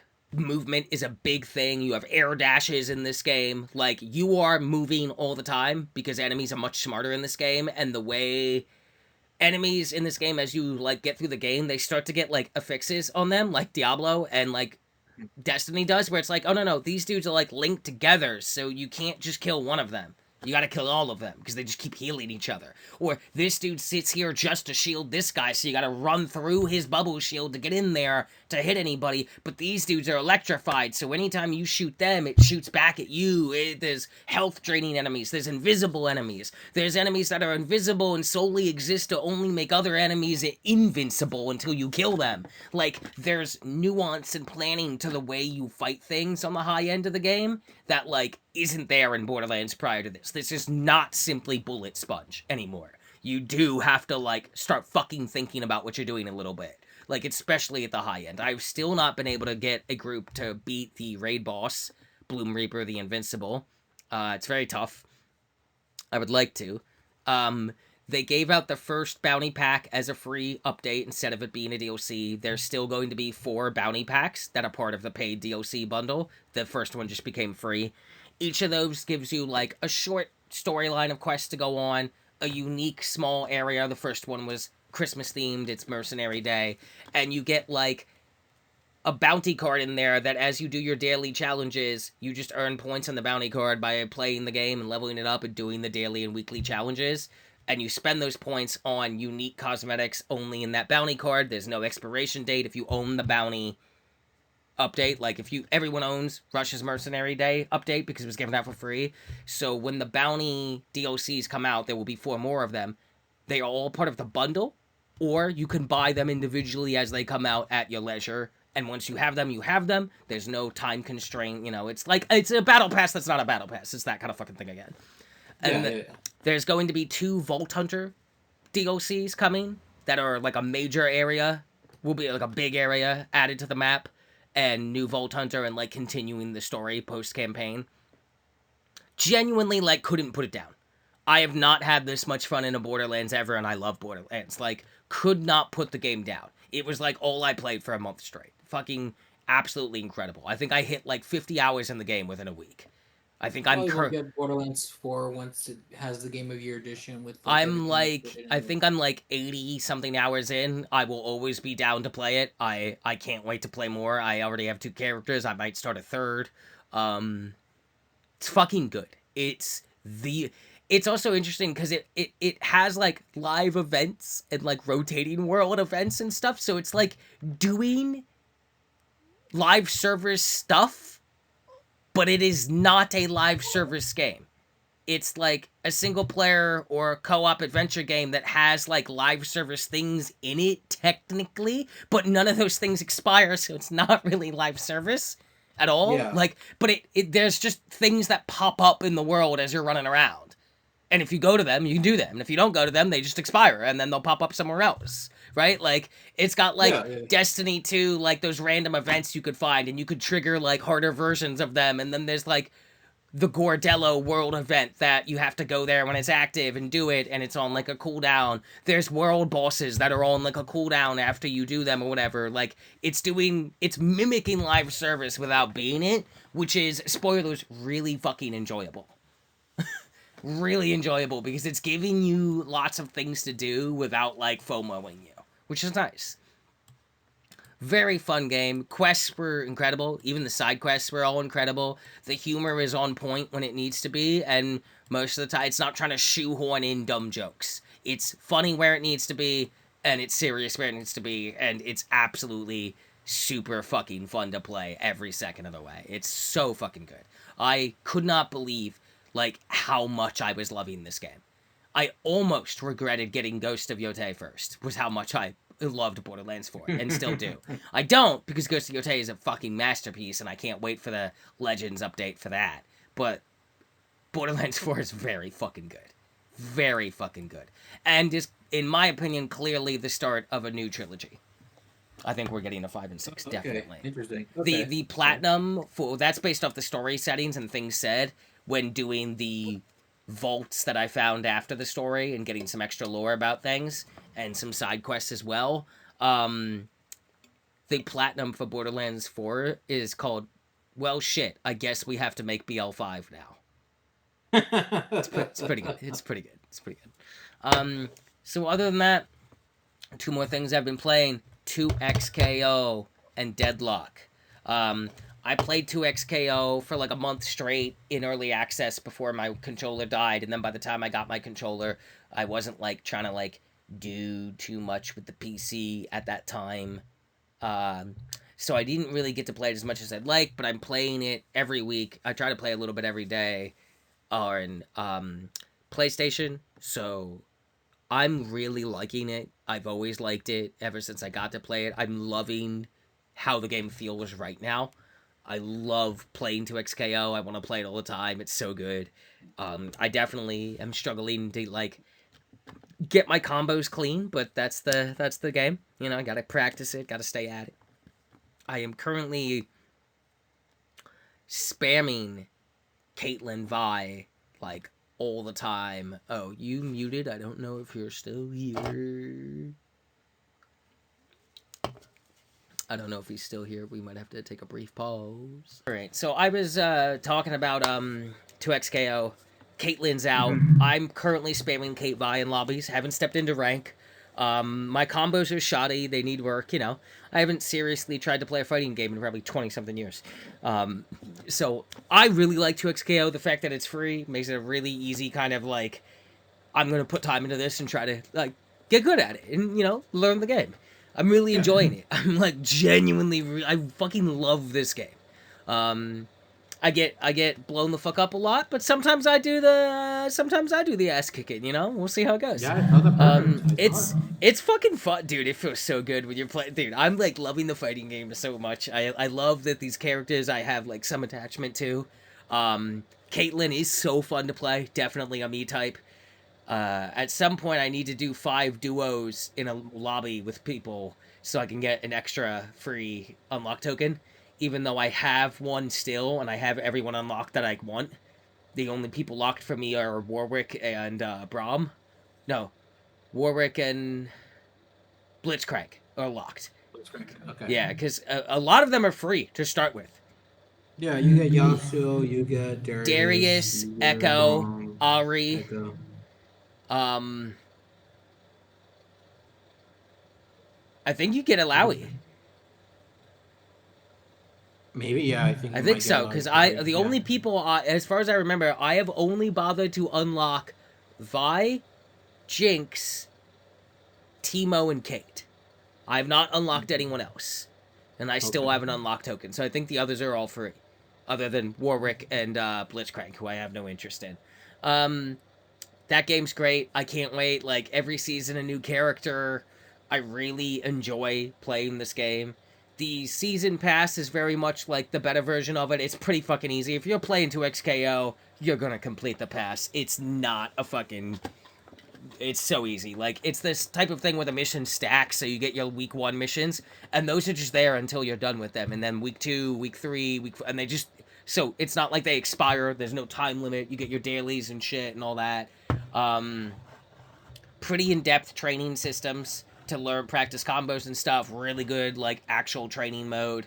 There's a bot beatdown to where you could just practice, like, 3 rounds or 5 rounds. Oh no, he muted again. Sorry, it's just like I You, have to keep the door open. So. you're good, you're good. We're almost done. We're almost done. I have this and one more fucking thing to talk about. We could have been done. 2XK, very good. We gotta play. We gotta play some fucking sets, boyo. Yeah, I know. Yeah, we can. I played some sets with a recent friend of mine, and I won most of the rounds. She started to get me though. I had to start like being a little serious.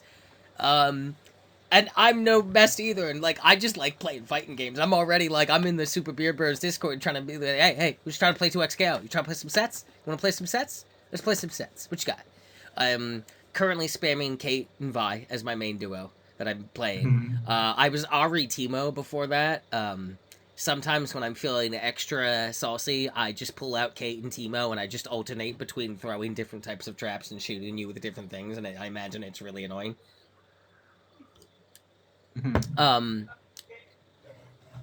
Super excited for future content in that game. Definitely, like, the more I've played it, I'm really hoping that I can, like, get some of my dream picks in this game soon. I want Fiddlesticks. I want Fiddlesticks so bad in this game. I think Fiddlesticks would be such a fucking fun, weird-ass freak to play as. Fiddlesticks would be so cool as Rek'Sai. Yes. Rek'Sai would be great. I think Rek'Sai would be crazy. That's, like, such a weird thing to do in a fighting game, to, like, burrow under people, and, like, if you don't destroy her little crystal, she just keeps burrowing back and forth. It's, like, a more annoying version of Raiden's teleport in MK1. It's great. Would be fun. I want Mel so bad. I feel like Mel has to make it. Like, I feel like most of the arcane cast is making it. Yeah. I want Mel and Mbessa. I know that's kind of like, okay, you want both of them? Yes. Yes, because Mbessa is like a fucking rush down, beat him down character, and Mel is a Zona with a bunch of bullshit that she can throw at you and reflect back, and I want it. Fiddle, I want Fiddle so bad. We've got like one real freak, and that's Timo, and we need more. Fiddle, I want Fiddle so bad. I saw somebody, I saw Vel'Koz, I was talking to people in the lobby, just like chatting about like who they want, and some freak was like, I want a Nivea, and I was like, shut the fuck up, get the fuck out of here. Yeah, this motherfucker said he wants a Nivea in this game, get the fuck out of here. I was like, this motherfucker said a Nivea, he wants a Nivea in the game. There's so many characters to pull, and every time we're getting close to like a new season, I'm gonna be like, man, who the fuck is the new character? No idea who the character's gonna be for season 2. I can't wait to get there and see what the game is like at that point. It's gonna be yeah, anytime you want to play sets, just hit me up. I'm on PS5, but it's full crossplay, full cross progression. It was really easy to set up. It's great. I've also been playing Deadlock again. They had a major update. There's 6 new heroes that are slowly being rolled out. Community votes on the order. Just so, like, every week I think a hero comes out Monday and Thursday, and highest voted is the one they're going to release. You can look at them in the thing and vote for them. You get 1 vote per match you play, and per first win you get 4 votes. And you can just dump them wherever you want. There's 3 new gorgeous girlies that are my 3 picks. There's a cute little sleepy little bird guy that apparently the community adores, because of course they do, and as they should. And there's a new mode called Street Brawl, which is 1 lane, 4v4, and random upgrades, kind of like gives a little bit of the Mayram vibes, but like it's... Deadlock is still really good. I really like what Deadlock is. I like the aesthetic. I like the tone of things. And they fleshed out the maps more, or made the world more visually distinct. And there's, like, deeper lore and shit going on, and a better end screen and things. I really like Deadlock. I can see myself playing a lot of this when it's out.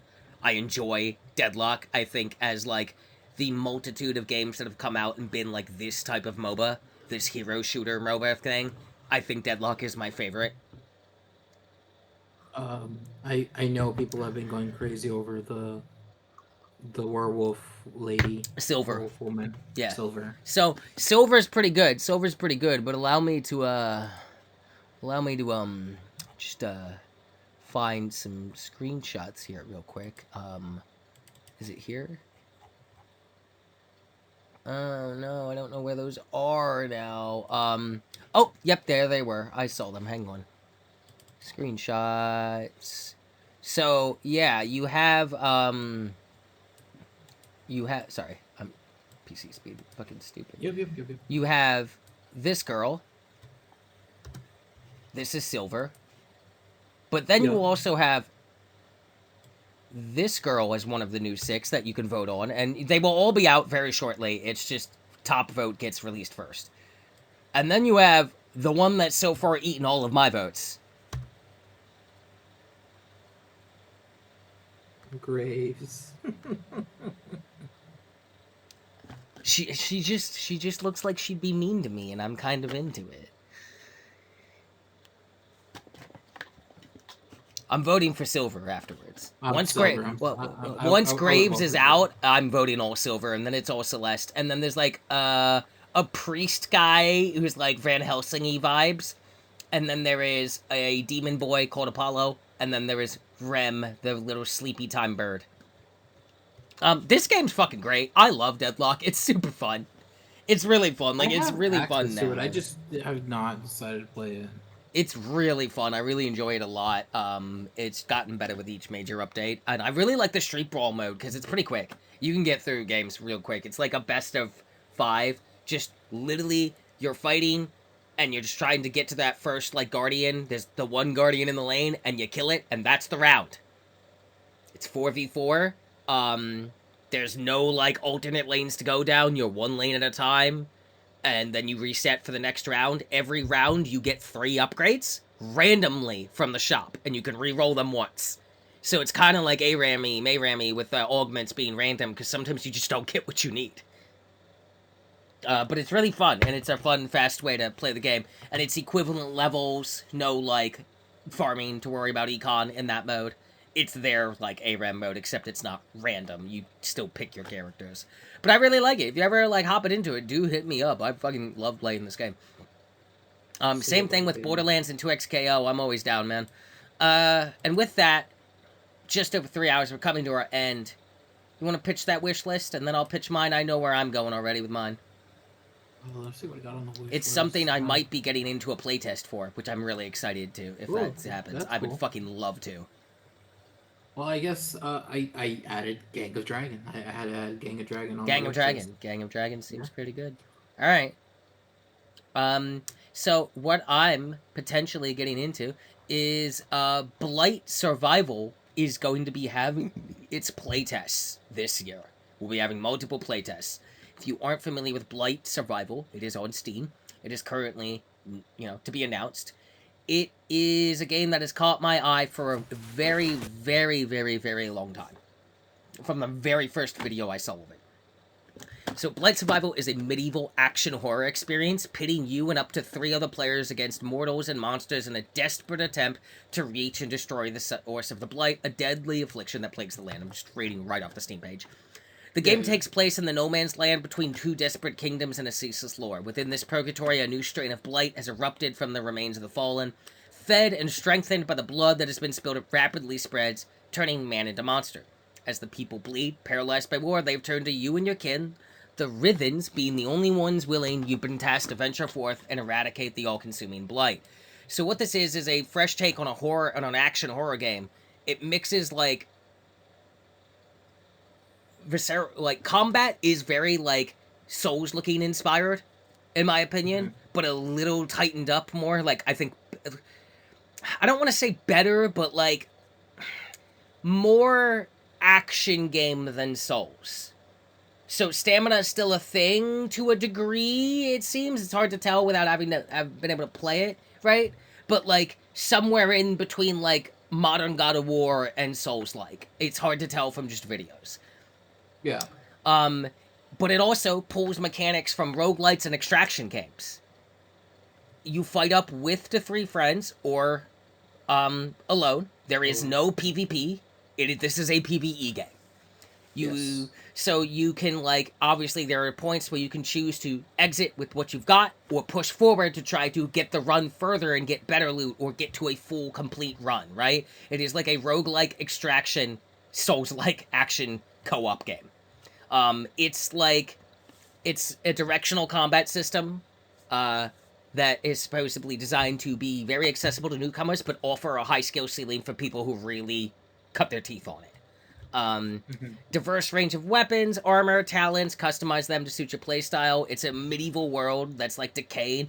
It is literally like Last of Us fucking fucked up level Blight world, except it's medieval time. So fuck, you don't have a gun. You have a fucking bow and a sword. Fight these 70 zombies. Fight this giant hulking like pulsating rat monster. Right? Like it is I think I would not be nearly as interested in this if it wasn't like in the era it's set in with the type of combat it's going for and it mixing like roguelike extraction appeals to me, especially when the like if this was also PvP, I don't think I'd want it, honestly. Something about it being like, no, no, no. It's a solo like PvE action horror game that's got like roguelike extraction influences on it, or it's a co-op version of that. There's no PvP because our monsters in the world will kill you plenty, is the idea. It was Yeah, yeah, yeah. originally started being made by two people. They've since got funding and picked up people. It is being published by Behavior Interactive, the people behind Dead by Daylight, and Meet Your Maker, as well as the game that they put out that was like Dead by Daylight but with guns, but that Death Garden, which didn't really pop off, understandably.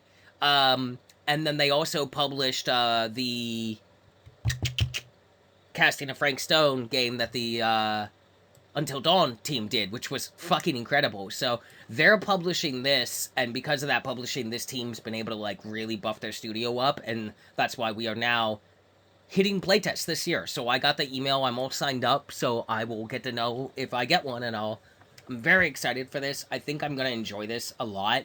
I feel like this could be a very fun like co-op thing to get into with people, especially with like they've shown off some. If you go to the Steam page, there is a video there, which is the video I originally saw, and that is their pre-alpha fucking footage, and it's fucking Yeah. impeccable looking. Like it's absolutely insane how good this game looks in pre-alpha. Like, and if you scroll through and you look at the concept art they've shared and any of the recent events and announcements, this game is really coming together quite well, I think, just from what you can like interpret and intuit from this type of perspective without playing it. I'm very excited to get my hands on it. I think like medieval like zombie plague monster apocalypse is an underused combination in the way that like what oh, I don't want that to play.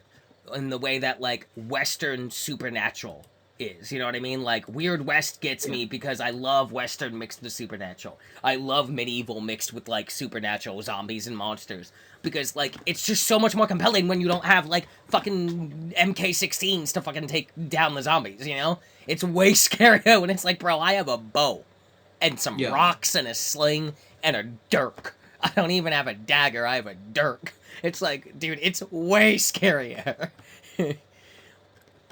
It looks really cool. That's my wish list. Um, I think that does us. This I has believe been it does. only in early access. Back for the 2026 year. We're here. We'll see you every month, right here, wherever you're listening. Spotify, iTunes, everything we're on. YouTube now. You can see us there, audio only, of course, but that's there. You can catch us on Blue Sky. All that stuff is always in the descriptions on everything. And we'll be back every month except for November and December, near the end of the month, to talk about bullshit, games we've been playing, bullshit in the news, and the rare good lines in the news. And then, we'll also talk about the same things, where I will accuse Konami of being trash, and Vaughn will weep deeply about Parasite Eve's constant dilemmas. I like this. I like this. Exactly like this. Thanks for listening, everybody. We hope you've enjoyed the show. We'll see you next month for another fantastic train wreck that cannot be stopped, despite all the world asking us to stop. We will never stop. We'll never stop. I'll never stop. Unless I get Parasite Eve, then we're stopping. We're done. We're No, is that it? Is that how it yeah. works? Let me Yeah. just call Mr. Square Enix himself here. Yeah, if you could just put all the Not Parasite really. Eve stuff into NFTs, please, thanks. Fuck you. Honestly, I don't think I have to be worried. I don't think you're getting that Parasite Eve. I don't. I think you're a dreamer, and you shall remain a dreamer for a very, very long time. And by long, I mean your entire life. It's just not happening. If it was anyone besides Squeenix, I'd give you at least a percentile chance. It's Squeenix. It ain't happening unless it's NFTs, homie. Yeah. Actually, no. When the Squeenix presidents or the C-suite is not a bunch of old fuddy-duddies and they've all died and you're an old fuddy-duddy and new, younger people are in charge of the company, maybe then you can get your port. Still no remaster, but just a port. You'll be like 75, I'm okay but with port. you'll be retired at that point. Yeah, I'll be And retired. I mean, we'll just make money off the show at that point. Easy. This is so easy. Why doesn't everyone do this? All right, that's going to do it. Thanks for listening. Goodbye. Yeah. Stupid ass show.